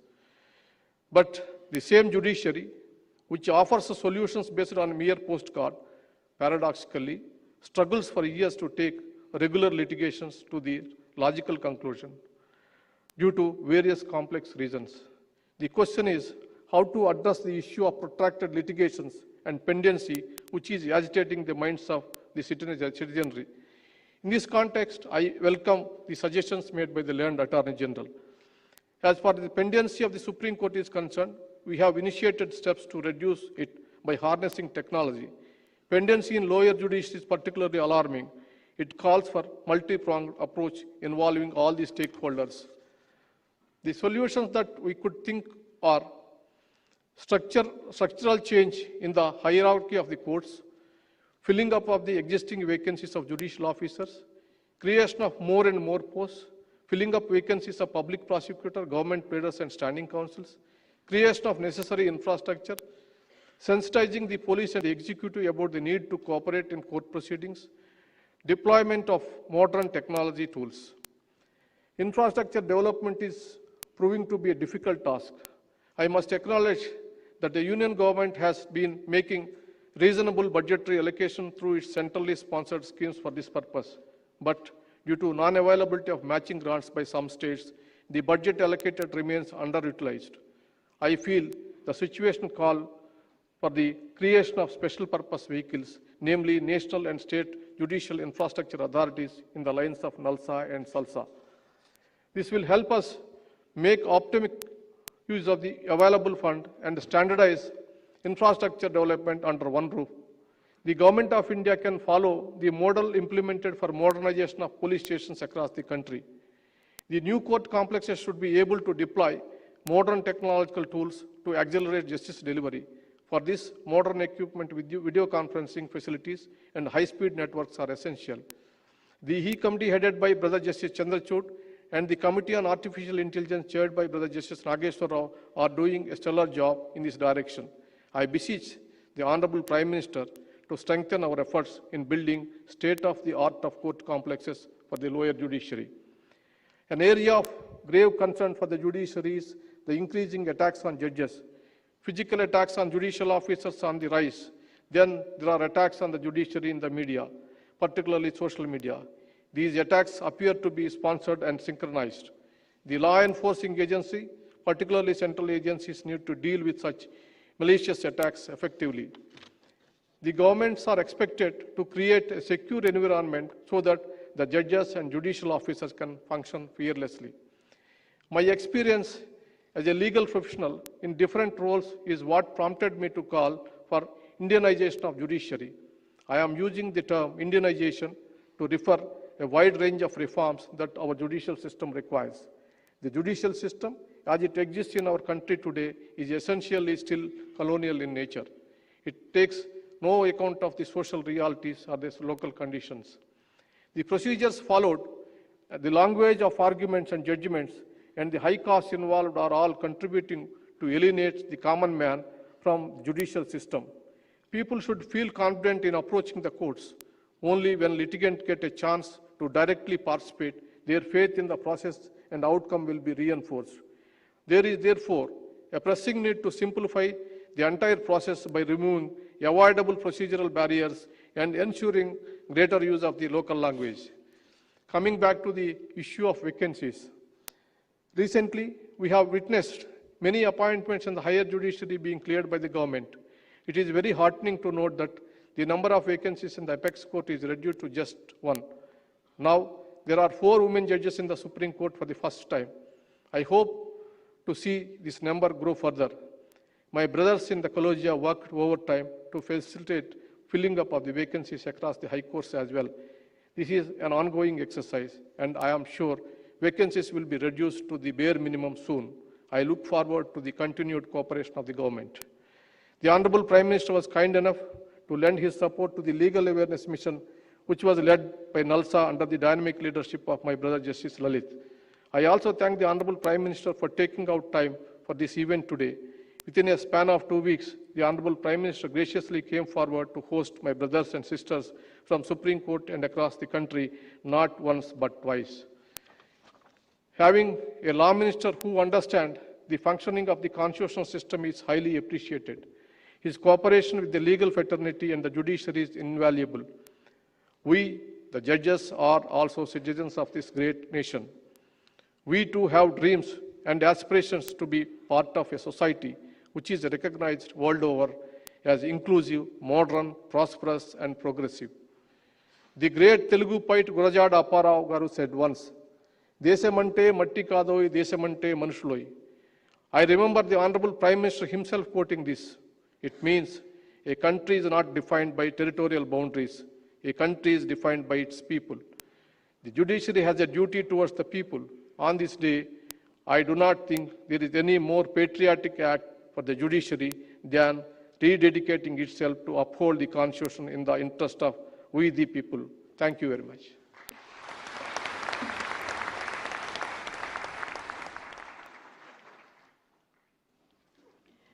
Thank you, sir. May I now request the Honorable Prime Minister of India, Shri Narendra Modi ji, to deliver the inaugural address.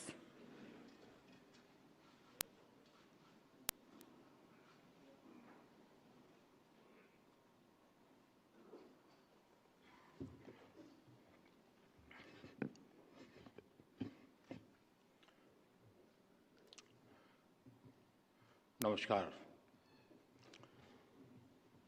Chief justice Shri N V. Ramana ji, justice U Lalit ji, कानून मंत्री Shri Kiren Rijiju ji, justice D Y. Chandrachud ji, attorney general Shri K Venugopal ji, supreme court bar association के अध्यक्ष श्रीमान विकास सिंह जी और देश के न्याय व्यवस्था से जुड़े देवियों और सज्जनों, आज सुबह मैं विधायिका और कार्यपालिका के साथियों के साथ था और अब न्यायपालिका से जुड़े आप सभी विद्वानों के बीच में हूं। हम सभी की अलग अलग भूमिकाएं, अलग अलग जिम्मेदारियां और काम करने के तरीके भी अलग अलग हो सकते हैं, लेकिन हमारी आस्था, हमारी प्रेरणा, हमारी ऊर्जा का स्रोत एक ही है, हमारा संविधान। मुझे खुशी है कि आज हमारी ये सामूहिक भावना संविधान दिवस पर इस आयोजन के रूप में व्यक्त हो रही है। हमारे संवैधानिक संकल्पों को मजबूत कर रही है। इस कार्य से जुड़े सभी लोग अभिनंदन के अधिकारी हैं। माननीय, आजादी के लिए जीने मरने वाले लोगों ने जो सपने देखे थे, उन सपनों के प्रकाश में और हजारों साल की भारत की महान परंपरा को संजोए हुए हमारे संविधान निर्माताओं ने हमें संविधान दिया। सैकड़ों वर्षों की गुलामी ने भारत को अनेक मुसीबतों में झोंक दिया था। किसी युग में सोने की चिड़िया कहा जाने वाला भारत गरीबी, भूखमरी, बीमारी से जूझ रहा था। इस पृष्ठभूमि में देश को आगे बढ़ाने में संविधान हमेशा हमारी मदद करता रहा है। लेकिन आज दुनिया के अन्य देशों की तुलना में देखें तो जो देश भारत के करीब करीब साथ ही आजाद हुए, वो आज हमसे काफी आगे है। यानी अभी बहुत कुछ किया जाना बाकी है। हमें मिलकर लक्ष्य तक पहुंचना है। हम सभी जानते हैं हमारे संविधान में इंक्लूजन पर कितना जोर दिया गया है। लेकिन ये भी सच्चाई रही है कि आजादी के इतने दशकों बाद भी बड़ी संख्या में देश के लोग एक्सक्लूजन को भोगने के लिए मजबूर रहे हैं। वो करोड़ों लोग जिनके घरों में शौचालय तक नहीं था, वो करोड़ों लोग जो बिजली के अभाव में अंधेरे में अपनी जिंदगी बिता रहे थे, वो करोड़ों लोग जीवन का सबसे बड़ा संघर्ष घर के लिए थोड़ा सा पानी जुटाना था। उनकी तकलीफ, उनका दर्द समझकर उनका जीवन आसान बनाने के लिए खुद को खपा देना मैं संविधान का असली सम्मान मानता हूं। और इसलिए आज मुझे संतोष है कि देश में संविधान की इस मूल भावना के अनुरूप एक्सक्लूजन को इंक्लूजन में बदलने का भगीरथ अभियान तेजी से चल रहा है। और इसका जो सबसे बड़ा लाभ क्या हुआ है, ये भी हमें समझना होगा। जिन 2 करोड़ से अधिक गरीबों को आज अपना पक्का घर मिला है, जिन 8 करोड़ से अधिक गरीब परिवारों को उज्ज्वला योजना के तहत मुफ्त गैस कनेक्शन मिला है, जिन 50 करोड़ से अधिक गरीबों को बड़े से बड़े अस्पताल में 5 लाख रुपए तक का मुफ्त इलाज सुनिश्चित हुआ है, जिन करोड़ों गरीबों की पहली बार बीमा और पेंशन जैसी बुनियादी सुविधाएं मिली है, उन गरीबों के जीवन की बहुत बड़ी चिंता कम हुई है। ये योजनाएं उनके लिए बड़ा संबल बनी है।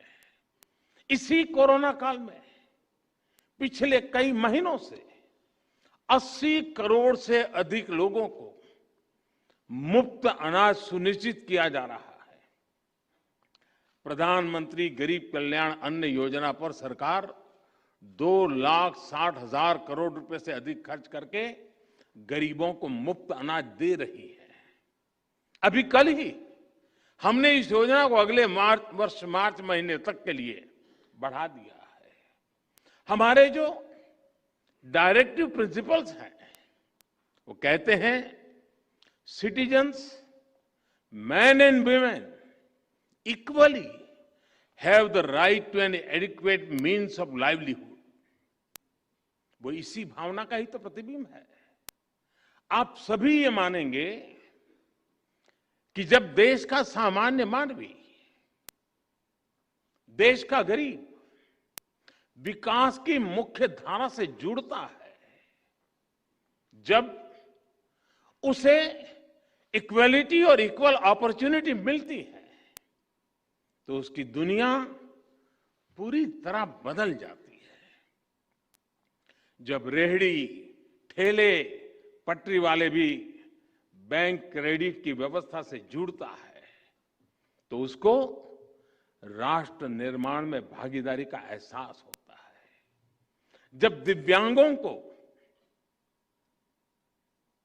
उनको ध्यान में रखते हुए पब्लिक प्लेसेस, पब्लिक ट्रांसपोर्ट और दूसरी सुविधाओं का निर्माण होता है, जब उन्हें आजादी के 70 साल बाद पहली बार कॉमन साइन लैंग्वेज मिलती है, तो उनमें आत्मविश्वास जगता है। जब ट्रांसजेंडर को कानूनी संरक्षण मिलता है, ट्रांसजेंडर को पद्म पुरस्कार मिलते हैं, तो उनकी भी समाज पर, संविधान पर आस्था और मजबूत होती है।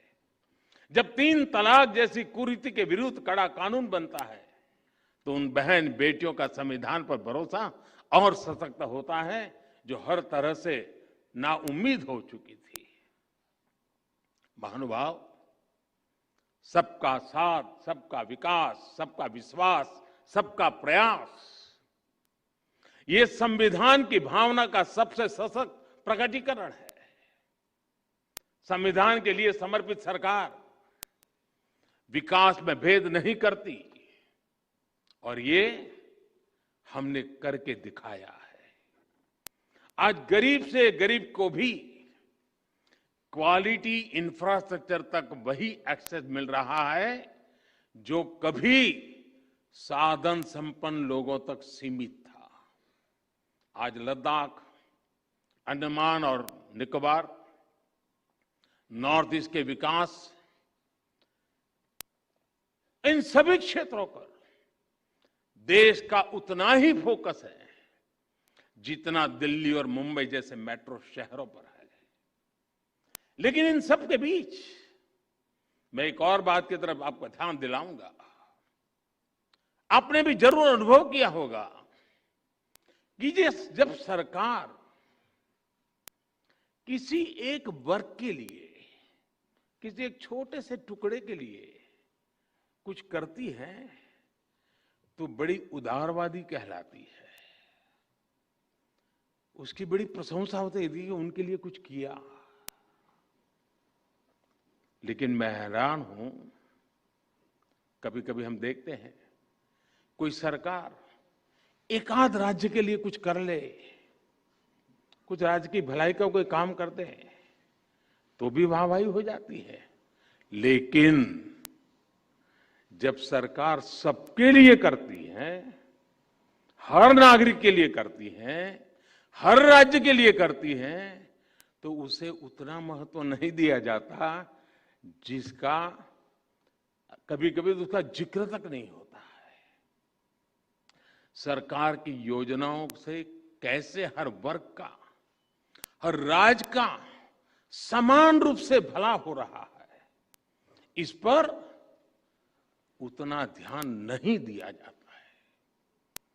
पिछले 7 वर्षों में हमने बिना भेदभाव के, बिना पक्षपात के विकास के हर व्यक्ति, हर वर्ग और देश के हर कोने तक पहुंचाने का प्रयास किया है। इस साल 15 अगस्त को मैंने गरीब कल्याण से जुड़ी योजनाओं के सैचुरेशन की बात कही और इसके लिए हम मिशन मोड पर जुटे भी हैं।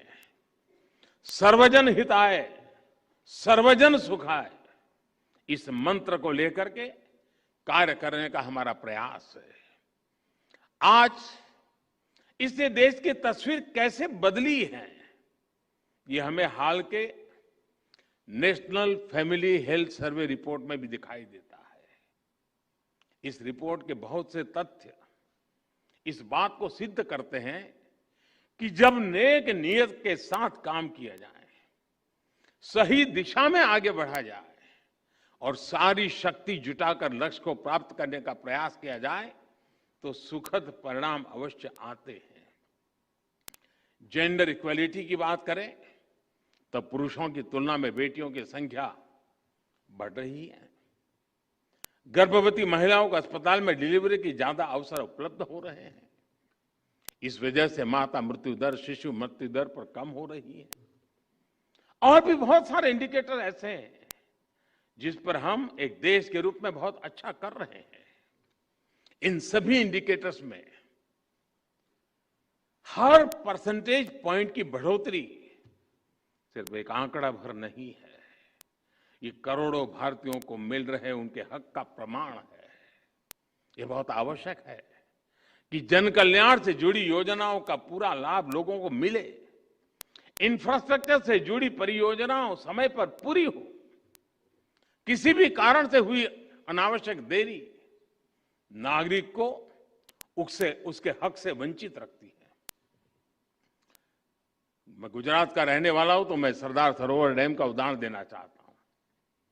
सरदार वल्लभ भाई पटेल ने मां नर्मदा पर इस तरह के डैम का सपना देखा था। पंडित नेहरू ने इसका शिलान्यास किया था, लेकिन ये परियोजना दशकों तक अपप्रचार में फंसी रही, पर्यावरण के नाम पर चले आंदोलन में फंसी रही, न्यायालय तक इसमें निर्णय लेने में हिचकिचाते रहे। वर्ल्ड बैंक ने भी इसके लिए पैसे देने से मना कर दिया था, लेकिन उसी नर्मदा के पानी से कच्छ में जो विकास हुआ विकास का कार्य हुआ, आज हिंदुस्तान के तेज गति से आगे बढ़ रहे डिस्ट्रिक्ट में कच्छ जिला है। कच्छ को इस एक प्रकार के रेगिस्तान जैसा इलाका, तेज गति से विकसित होने वाले क्षेत्रों में उसकी जगह बन गई। कभी रेगिस्तान के रूप में जाने जाने वाला कच्छ, पलायन के लिए पहचान जाने वाला कच्छ, आज एग्रो एक्सपोर्ट की वजह से अपनी पहचान बना रहा है। इससे बड़ा ग्रीन अवार्ड और क्या हो सकता है? माननीय, भारत के लिए और विश्व के अनेक देशों के लिए, हमारी अनेक पीढ़ियों के लिए उपनिवेशवाद, कॉलोनियलिज्म, उपनिवेशवाद की बेड़ियों में जकड़े हुए जीना एक मजबूरी थी। भारत की आजादी के समय से पूरे विश्व में एक पोस्ट कॉलोनियल कालखंड की शुरुआत हुई। अनेकों देश आजाद हुए। आज पूरे विश्व में कोई भी ऐसा देश नहीं है जो प्रकट रूप से किसी अन्य देश के उपनिवेश के रूप में एग्जिस्ट करता है। लेकिन इसका मतलब यह नहीं है कि उपनिवेशवादी मानसिकता, कॉलोनियल माइंडसेट समाप्त हो गया है। हम देख रहे हैं कि हम मानसिकता अनेक विकृतियों को जन्म दे रही है। इसका सबसे स्पष्ट उदाहरण हमें विकासशील देशों की विकास यात्राओं में आ रही बाधाओं में दिखाई देता है। जिन साधनों से, जिन मार्गों पर चलते हुए विकसित विश्व आज के मुकाम पर पहुंचा है, आज वही साधन, वही मार्ग विकासशील देशों के लिए बंद करने के लिए प्रयास किए जाते हैं। पिछले दशकों में इसके लिए अलग अलग प्रकार की शब्दावली का जाल रचाया जाता है, लेकिन उद्देश्य एक ही रहा है, विकासशील देशों की प्रगति को रोकना। आजकल हम देखते हैं कि पर्यावरण के विषय को भी इसी काम के लिए हाईजैक करने का प्रयास हो रहा है। कुछ सप्ताह पहले हमने COP26 समिट में इसका जीवंत उदाहरण देखा है। अगर एब्सोल्यूट क्यूमुलेटिव एमिशंस की बात करें तो विकसित देशों ने मिलकर 1850 से अब तक, 1815 से अब तक भारत से 15 गुना अधिक उत्सर्जन किया है। अगर हम पर कैपिटा बेसिस की बात करें तो भी विकसित देशों ने भारत के मुकाबले 15 गुना अधिक उत्सर्जन किया है। अमेरिका और यूरोपीय संघ ने मिलकर भारत की तुलना में 11 गुना अधिक एब्सोल्यूट क्यूमुलेटिव एमिशन किया है। इसमें भी पर कैपिटा बेसिस को आधार बनाए तो अमेरिका और यूरोपीय संघ ने भारत की तुलना में 20 गुना अधिक उत्सर्जन किया है। फिर भी आज, और हमें गर्व है, भारत जिसकी सभ्यता और संस्कृति में ही प्रकृति के साथ जीने की प्रवृत्ति है, जहां पत्थरों में, पेड़ों में, प्रकृति के कण कण में, जहां पौधे में भी परमात्मा देखा जाता है, उसका स्वरूप देखा जाता है, जहां धरती को मां के रूप में पूजा जाता है, उस भारत को पर्यावरण संरक्षण के उपदेश सुनाए जाते हैं। और हमारे लिए ये मूल्य सिर्फ किताबी नहीं है, किताबी बातें नहीं है।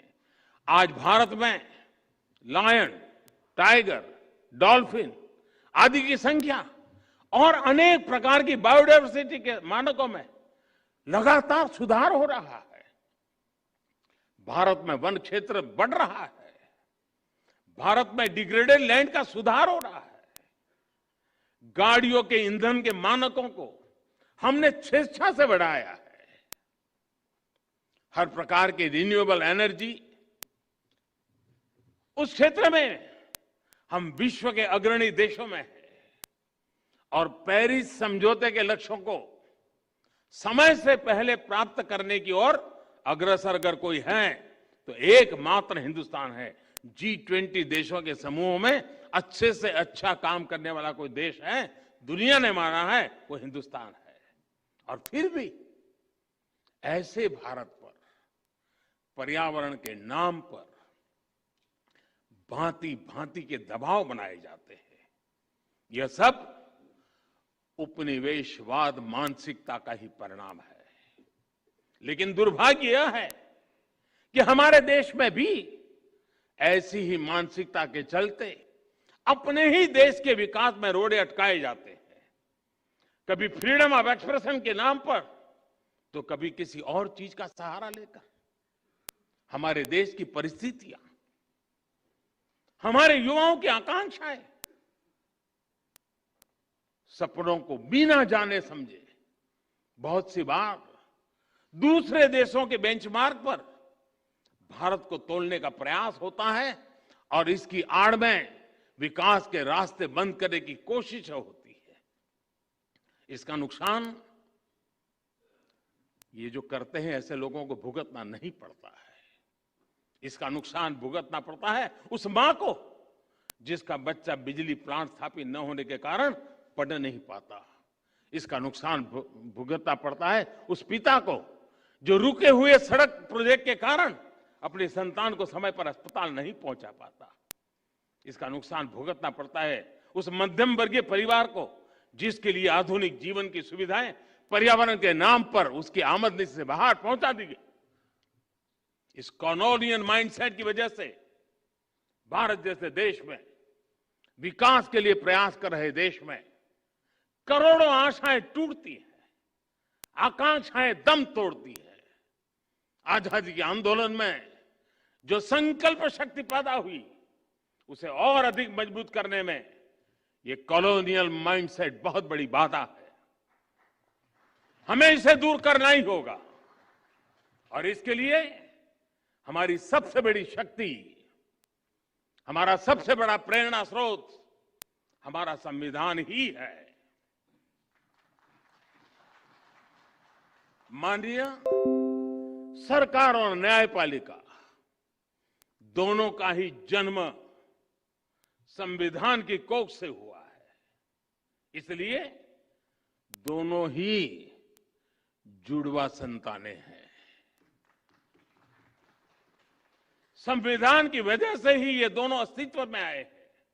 इसलिए व्यापक दृष्टिकोण से देखें तो अलग अलग होने के बाद भी दोनों एक दूसरे के पूरक है।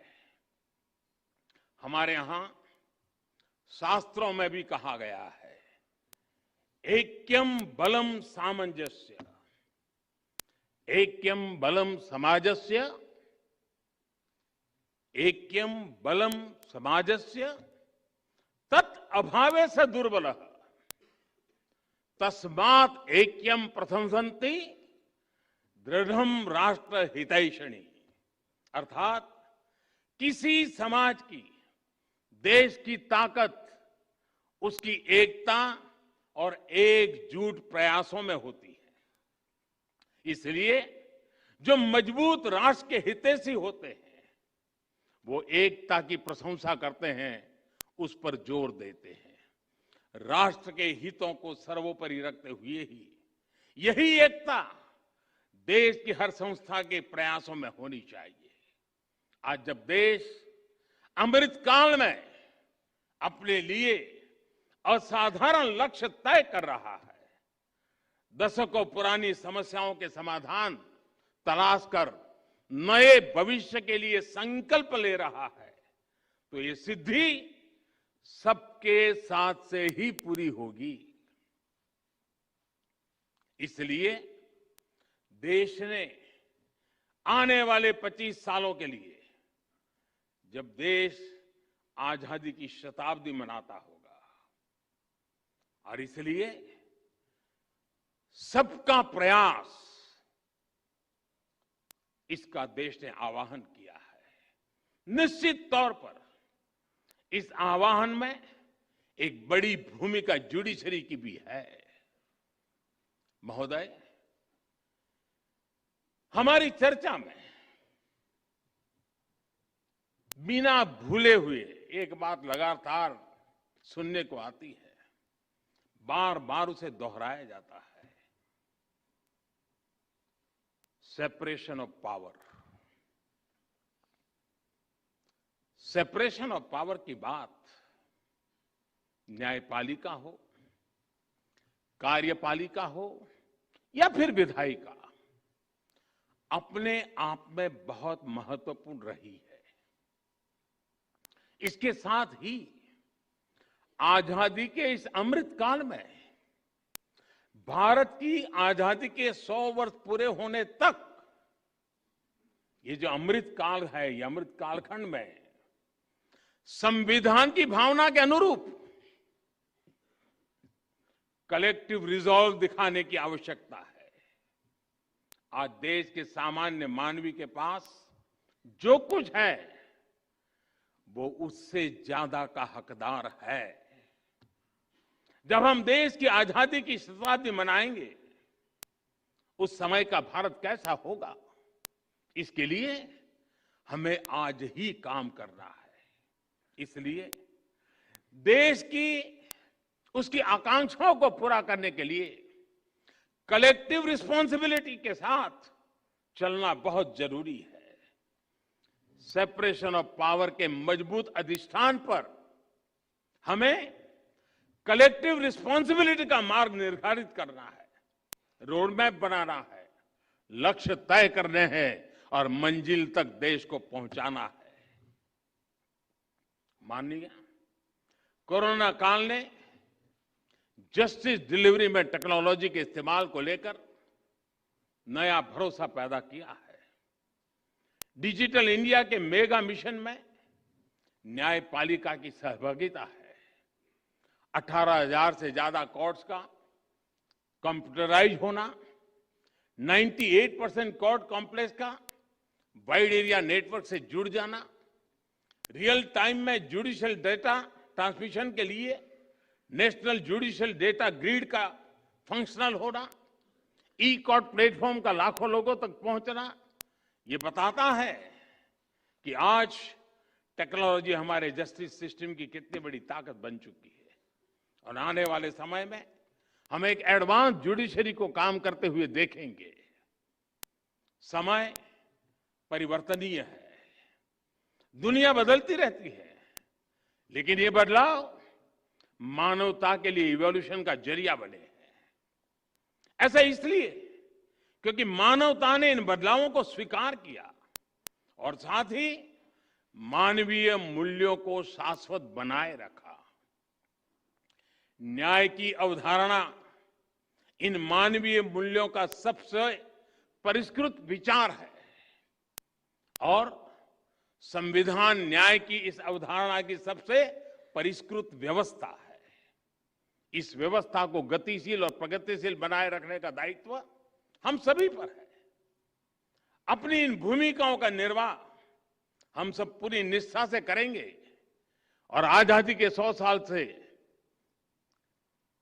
पहले एक नए भारत का सपना पूरा होगा। हम लगातार उन बातों से प्रेरित हैं जिस बात के लिए हम गर्व करते हैं, और वो मंत्र हमारे लिए हैं संगच्छध्वम संवदवदम संवो मनासानी जानताम। हमारे लक्ष्य समान हो, हमारे मन समान हो और हम साथ मिलकर उन लक्ष्यों को प्राप्त करें। इसी भावना के साथ मैं आज संविधान दिवस के इस पवित्र माहौल में आप सबको, देशवासियों को भी अनेक अनेक शुभकामनाएं देते हुए मेरी बात को समाप्त करता हूं। फिर एक बार आप सबको बहुत बहुत बधाई, धन्यवाद।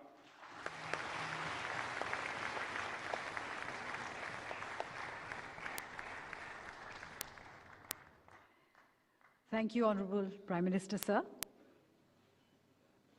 May I now request the Honorable Dr. Justice D.Y. Chandrachud, Judge, Supreme Court of India, to propose a vote of thanks.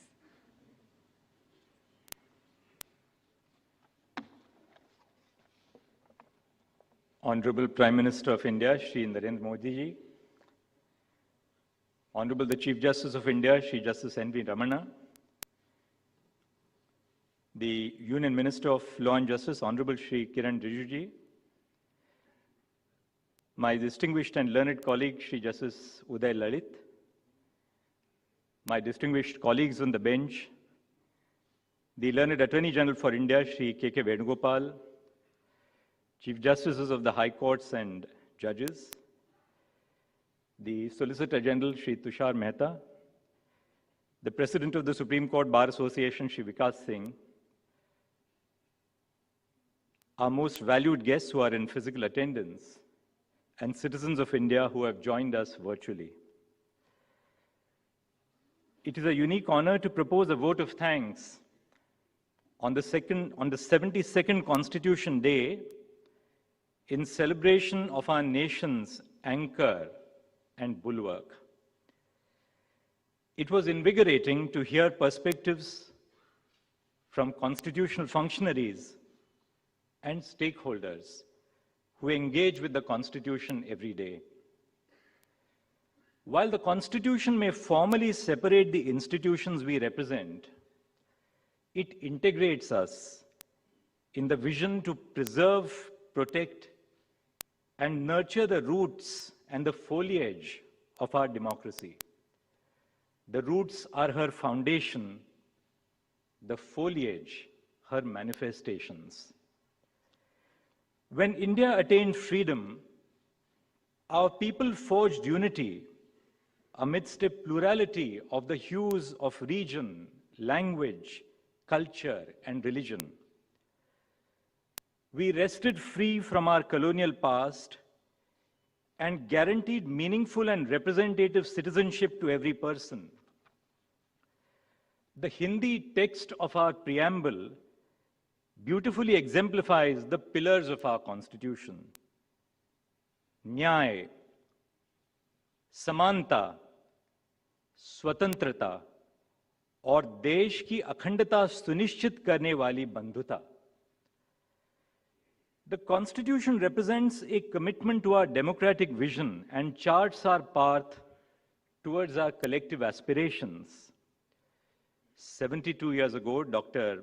Babasaheb B.R. Ambedkar, while delivering his last address to the Constituent Assembly, spoke about the monumental effort that the Assembly had invested in structuring our political democracy. But Dr. Ambedkar forewarned that our democratic ambition does not end with the framing of our Constitution. Preserving fidelity to its spirit and committing to a holistic conception of one person, one value, was the task of future generations. This event reflects our shared pride in celebrating over 7 decades of upholding the constitutive promise that we, the people of India, made to ourselves. Our ongoing constitutional project has survived periods of peace and strain and emerged as a resilient framework for transformation, participation, and emancipation. If we have to choose one moment in these 7 decades that has represented a tectonic shift in our society, it is in the invention of the World Wide Web. As we all become digital natives, technology mediates our community and our personhood. Constitution Day is not just an occasion to celebrate our rights and to reaffirm our duties, but also for us to make a commitment to making our judicial institutions more responsive to the service of our citizens. The E-Committee of the Supreme Court has endeavored to broaden access to justice by digitizing our courts and over 3,100 crore records of the judiciary. We have launched e-Seva Kendras as a one-stop solution for accessing judicial services in every one of our 3,296 court establishments. This will ensure that justice is accessible to every individual in the country, irrespective of their socio-economic location. Tomorrow we launch a multilingual mobile application that will bring the judicial system to the fingertips of all citizens. This is our vision for phase 3 of the e-courts project. I earnestly hope that every stakeholder contributes to this deliberative mission of enhancing our conception of justice. As a judge of the Supreme Court and a disciple of the Constitution, I extend a hearty vote of thanks to all speakers for sharing their thoughts today. I thank the Honorable Prime Minister for sparing his valuable time to attend this event. I'm deeply grateful to the Chief Justice of India, who is a pillar of support behind every initiative of the Supreme Court, including the E-Committee. Thanks due to my distinguished brother judge, Sri Justice Uday Lalit, for his invaluable contribution to this event. To the Union Minister for Law and Justice, who together with the Department of Justice has personally supported and guided me on our collective mission on the E-Committee. To the distinguished Attorney General for India, who has mentored not only lawyers, but also a whole generation of judges. And to the President of the Supreme Court Bar Association, who represents the stellar bar that ably assists and complements the bench. I would also like to take this opportunity to thank the registry and all the staff who are engaged with the Supreme Court. They have and continue to work tirelessly to secure the functioning of the judiciary. In the judicial system, they are the real frontline workers.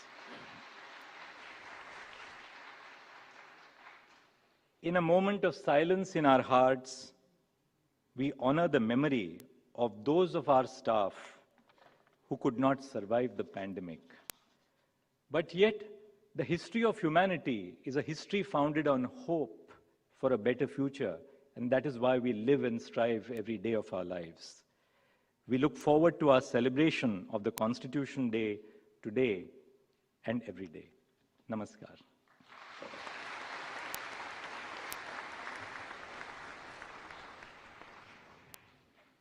Thank you very much, sir. भारतीय गणतंत्र का आधार है हमारा संविधान।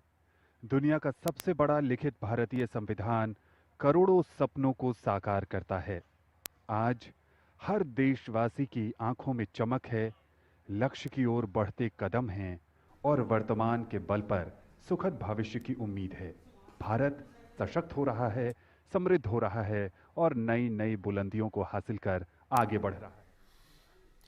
Supreme court द्वारा संविधान दिवस समारोह कार्यक्रम का ये आयोजन था, जो हम आपको दिखा रहे थे।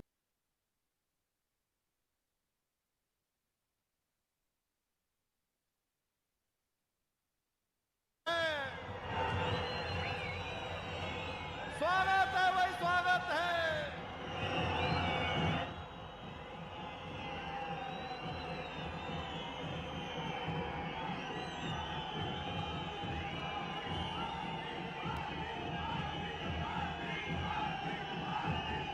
भारत माता की स्वागत है भाई, स्वागत है। स्वागत है भाई, स्वागत है।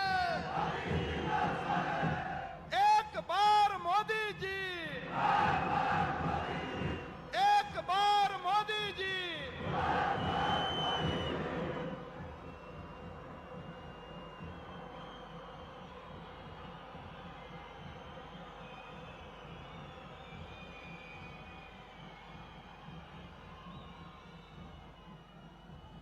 भारत माता की, भारत माता की, भारत माता की। स्वागत है भाई, स्वागत है। स्वागत है भाई, स्वागत है। एक बार मोदी जी, एक बार मोदी जी।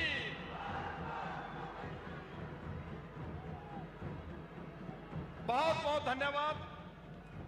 आज मांडव्य ऋषि की तपोभूमि छोटी काशी मंडी में दुनिया के सबसे लोकप्रिय नेता, देश के यशस्वी प्रधानमंत्री, आदर के योग्य नरेंद्र मोदी जी का यहां मंडी के ऐतिहासिक पड्डल मैदान में प्रदेश के कोने कोने से आए हुए सभी लोगों की ओर से हार्दिक अभिनंदन करते हैं, स्वागत करते हैं। मेरा सबसे निवेदन रहेगा, एक बार अपने अपने स्थान पर खड़े होकर मोदी जी का अभिवादन करें, स्वागत करें। एक बार मोदी जी,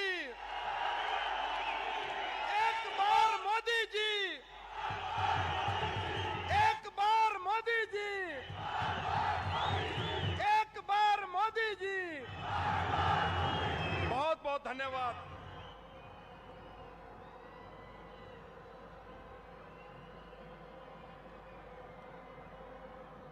आज हमारे लिए बड़े सौभाग्य की बात है, श्रद्धेय मोदी जी आज हम सबको आशीर्वाद देने के लिए आप यहां छोटी काशी मंडी में पधारे हैं। अतिथि देवो भव, अतिथि हमारे लिए देवता समान है। इस परंपरा का निर्वहन करते हुए मैं निवेदन करना चाहूंगा हिमाचल प्रदेश के लोकप्रिय मुख्यमंत्री आदरणीय जयराम ठाकुर जी से कि वे देश के सम्माननीय प्रधानमंत्री आदरणीय नरेंद्र मोदी जी का शॉल और टोपी पहनाकर स्वागत करें। स्वागत है भाई, स्वागत है, स्वागत है भाई, स्वागत है।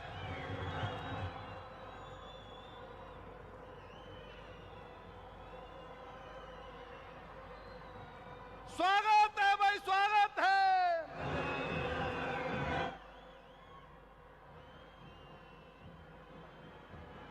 मेरा निवेदन रहेगा माननीय मुख्यमंत्री जी से कि आप भगवान शिव की शक्तियों के प्रतीक, भगवान शिव की शक्तियों के प्रतीक त्रिशूल भेंट करके एक स्मृति चिन्ह के रूप में आप देश के प्रधानमंत्री जी को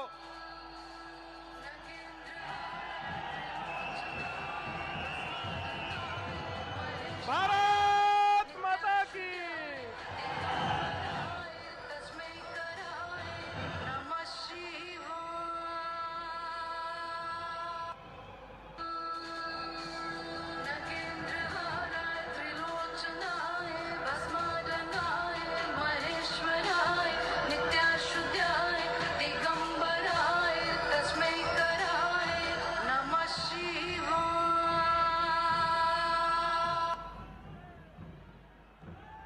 धन्यवाद।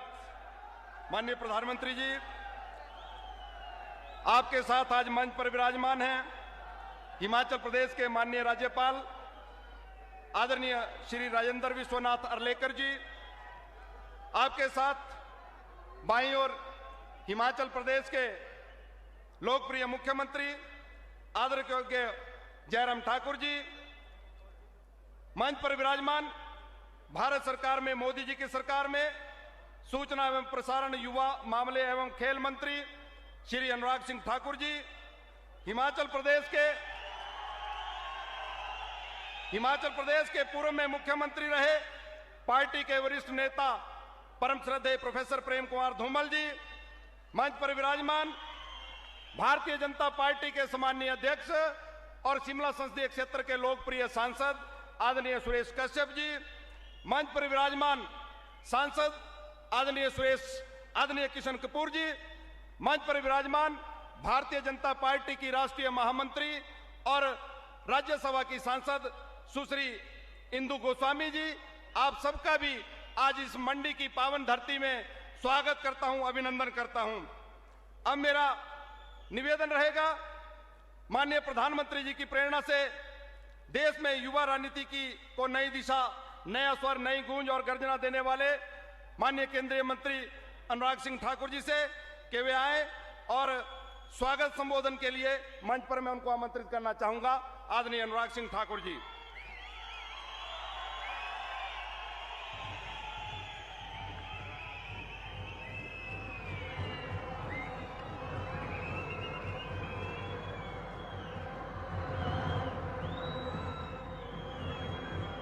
करोड़ों दिनों की धड़कन,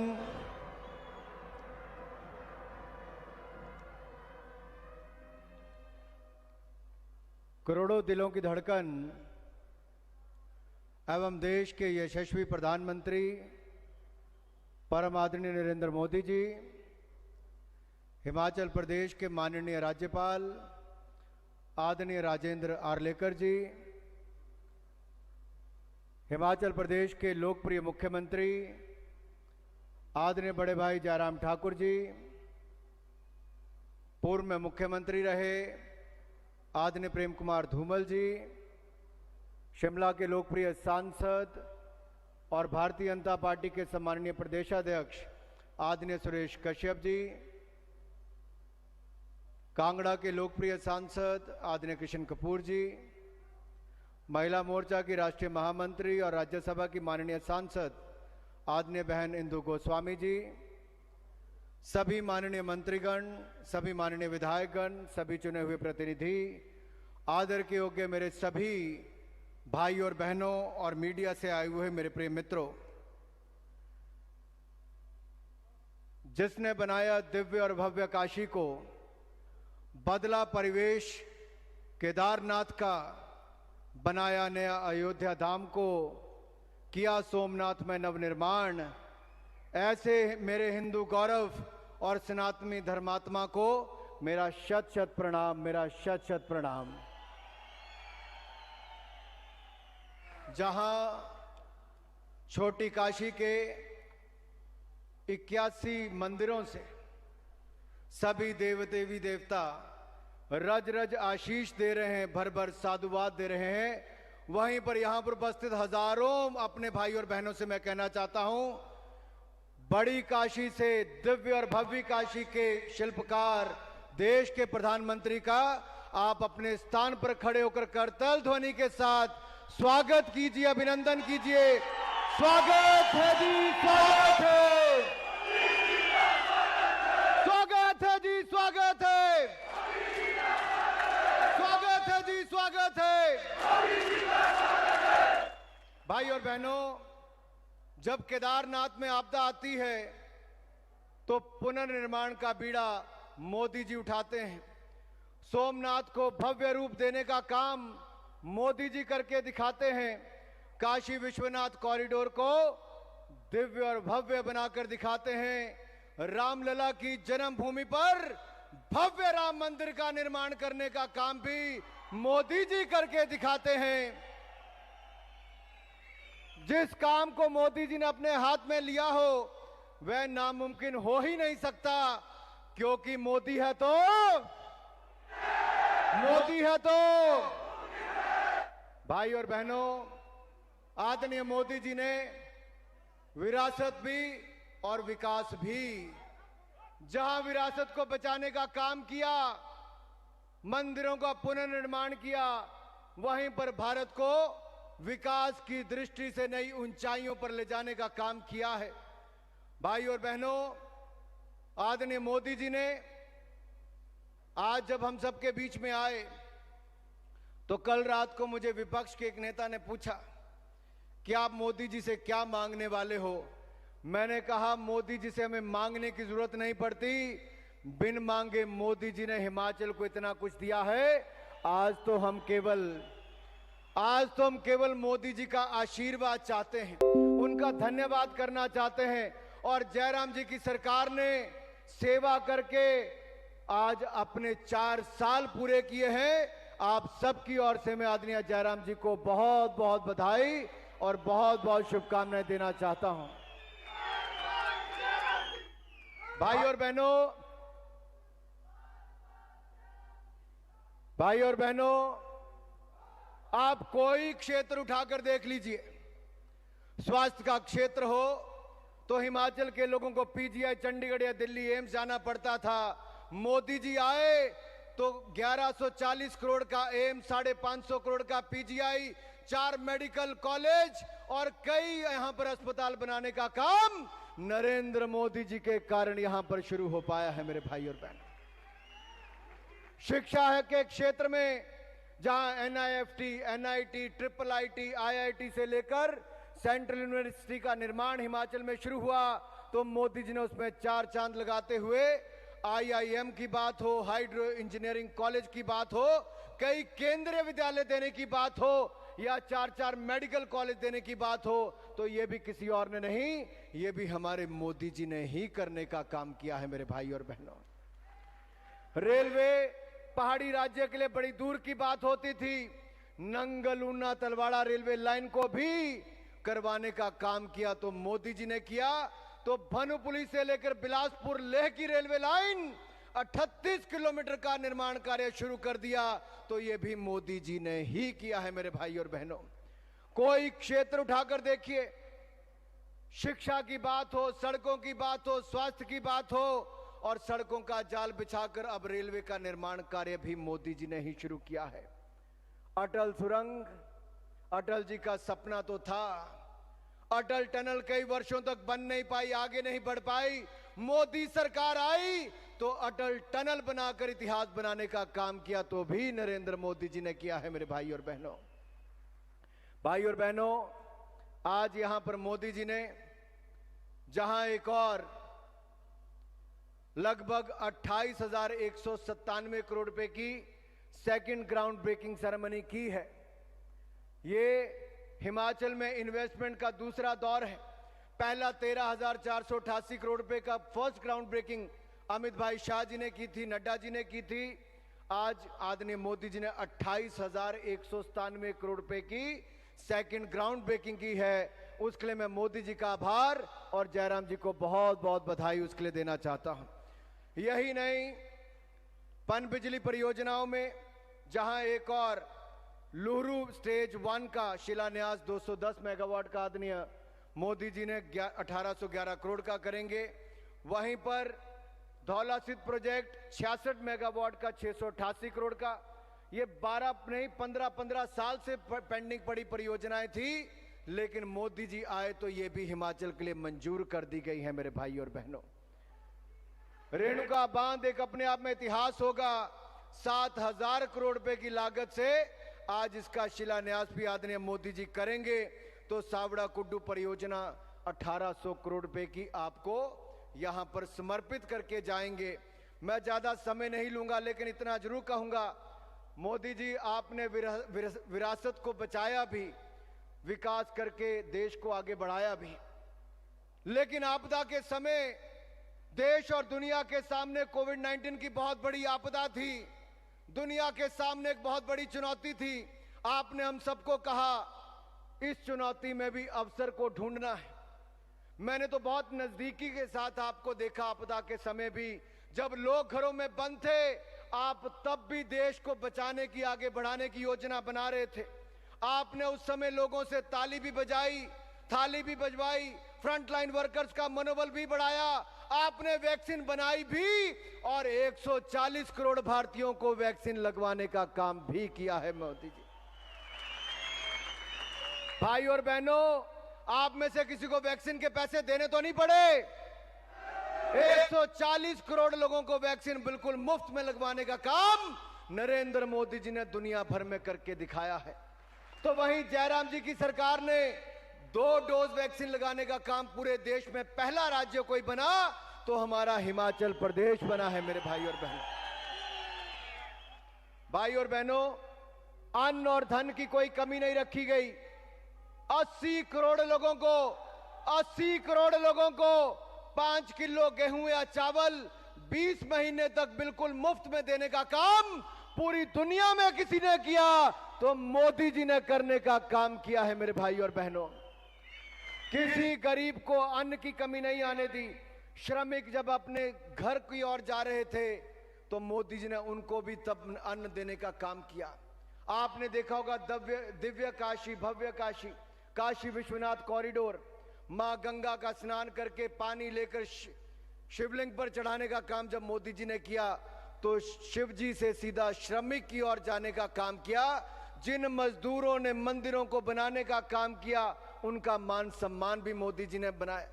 और यही नहीं, प्रयागराज में कुंभ मेला था तो तब भी आपने देखा होगा सफाई कर्मचारियों के पांव धोने का काम करके उनको मान सम्मान देने का काम किया तो भी नरेंद्र मोदी जी ने किया। गरीब से गरीब व्यक्ति के लिए उनके दुख सुख का मसीहा कोई है तो नरेंद्र मोदी जी हैं, नरेंद्र मोदी जी हैं। और देवभूमि हिमाचल प्रदेश में काशी के सांसद आए हैं, भारत और दुनिया के सबसे लोकप्रिय नेता आए हैं। इसलिए मैं आप सबकी ओर से मोदी जी का एक बार फिर देवभूमि हिमाचल प्रदेश में और छोटी काशी में दिव्य और भव्य काशी के सांसद का बहुत बहुत स्वागत अभिनंदन करता हूं कि आप आए, आपने हमें आशीर्वाद दिया और आदरणीय जयराम जी को सफलता के लिए बहुत सारी शुभकामनाएं और बहुत बहुत बधाई। बोले भारत माता की, भारत माता की, भारत माता की। बहुत बहुत धन्यवाद। जय भारत, जय हिमाचल।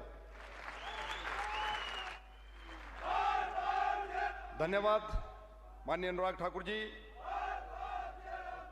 आज का यह अवसर बहुत मायनों में खास है। एक और जहां हम देश की आजादी का अमृत महोत्सव मना रहे हैं, वहीं दूसरी ओर यह वर्ष हिमाचल के पूर्ण राज्यत्व की स्वर्णिम आभा से भी आलोकित है।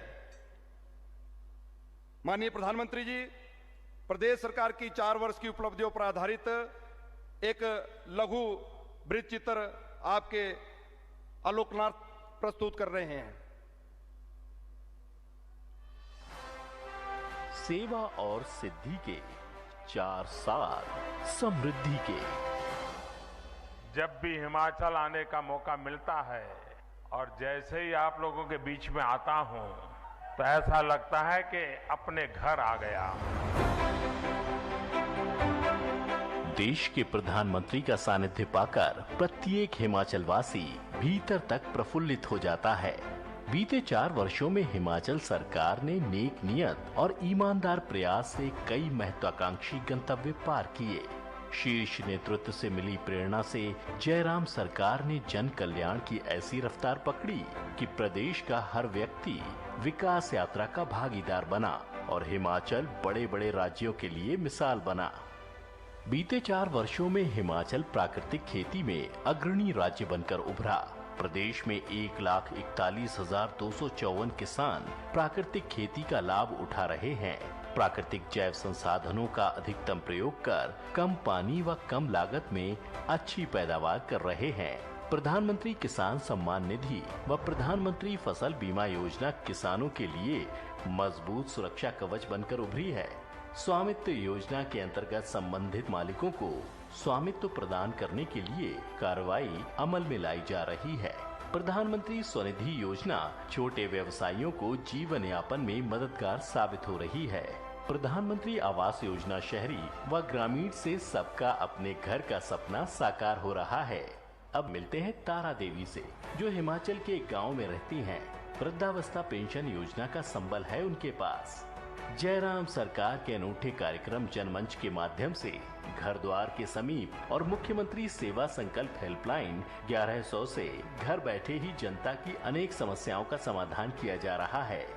मुख्यमंत्री स्वावलंबन योजना तथा मुख्यमंत्री स्टार्टअप योजना युवाओं के नायाब आइडियाज के अनुरूप रोजगार व स्वरोजगार के अवसर सृजित कर रही है।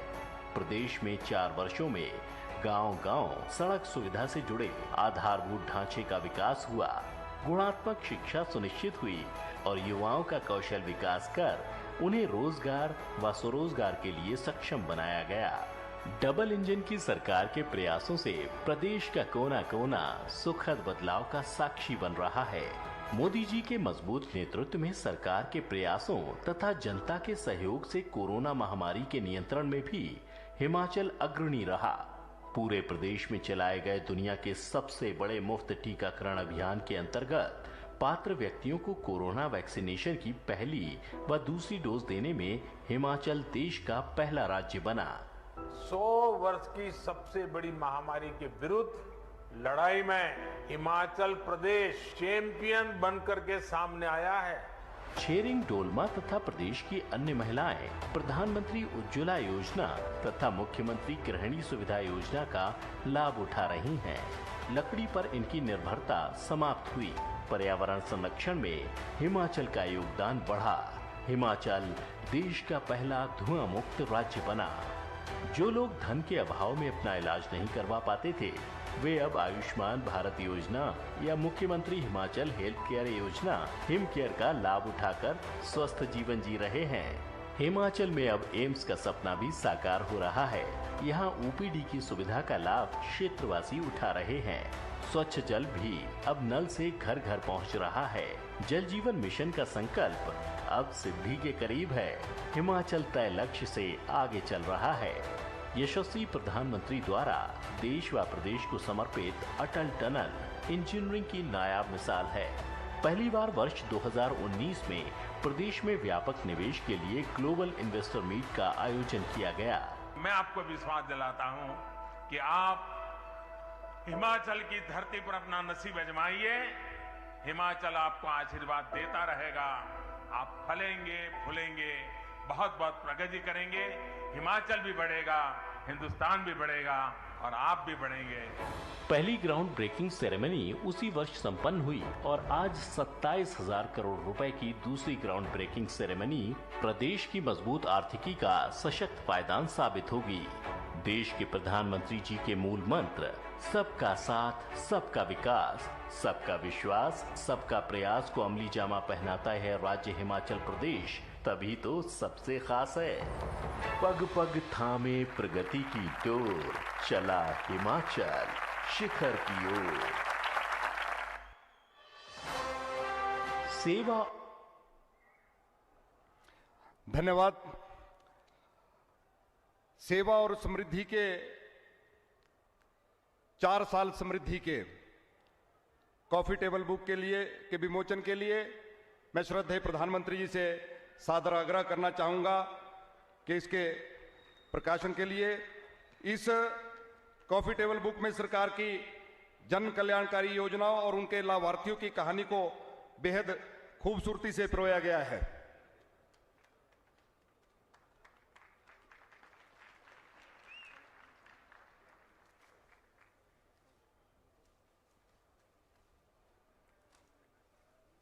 भारत माता की।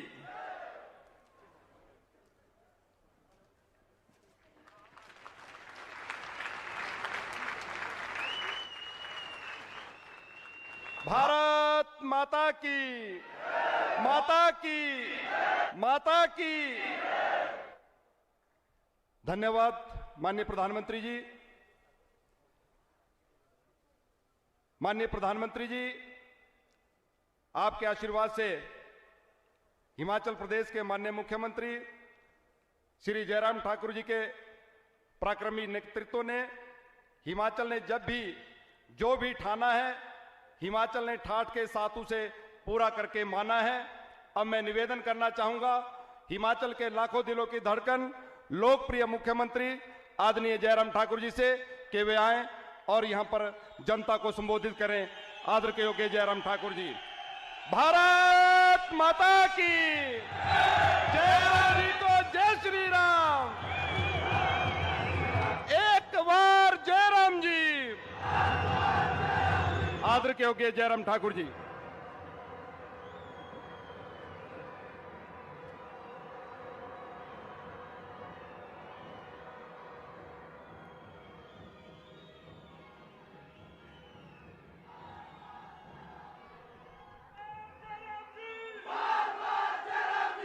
भारत माता की, भारत माता की।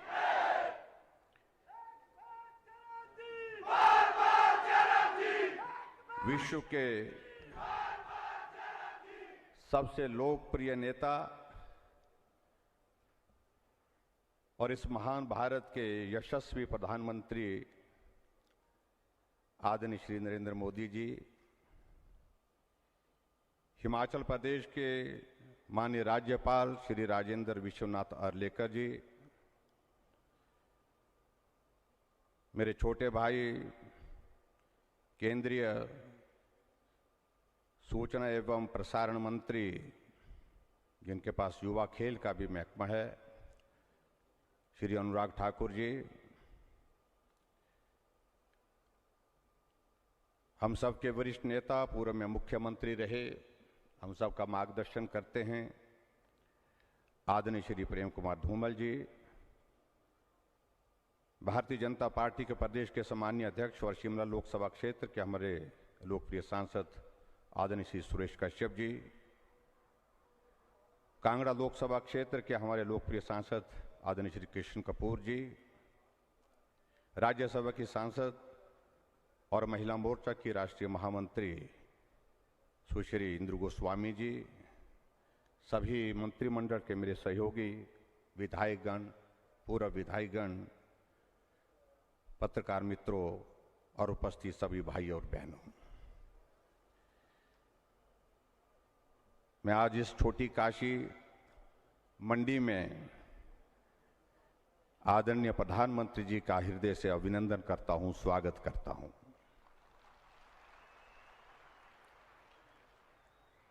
देवभूमि हिमाचल प्रदेश को यह सौभाग्य प्राप्त है कि देश के प्रधानमंत्री नरेंद्र भाई मोदी जी जब भी हिमाचल प्रदेश आते हैं और हिमाचल प्रदेश के लोगों के साथ बात करते हैं, हम सबको ऐसा लगता है कि आप अपने हैं और अपने होने का आभास आपकी हर बात से जिस प्रकार से हमको एहसास दिलाता है उसको हम भूल नहीं सकते हैं। और शायद यही कारण है कि आप हिमाचल प्रदेश में जब भी आते हैं तो इस बात का जिक्र करते हैं कि मैं जब भी हिमाचल आता हूं ऐसा लगता है कि मैं अपने घर आया हूं। इससे बड़ी अपनेपन की अनुभूति किसी शब्द से हो नहीं सकती है। आप हिमाचल प्रदेश में वर्षों तक काम करते रहे, सैकड़ों लोगों को आप नाम पुकार करके बुला सकते हैं, और आज भी जब रास्ते में आ रहे थे बहुत सारे हमारे पार्टी के पुराने साथियों का जिक्र करते हुए आप पूछ रहे थे कि उनका क्या हाल है, उनका क्या हाल है, वो कैसे हैं। यही स्नेह आपका हिमाचल प्रदेश के साथ इस तरह से जोड़ता है कि हम हिमाचल प्रदेश के लोग कभी भी आपसे, कभी भी आपके इस प्यार से अलग नहीं होना चाहते।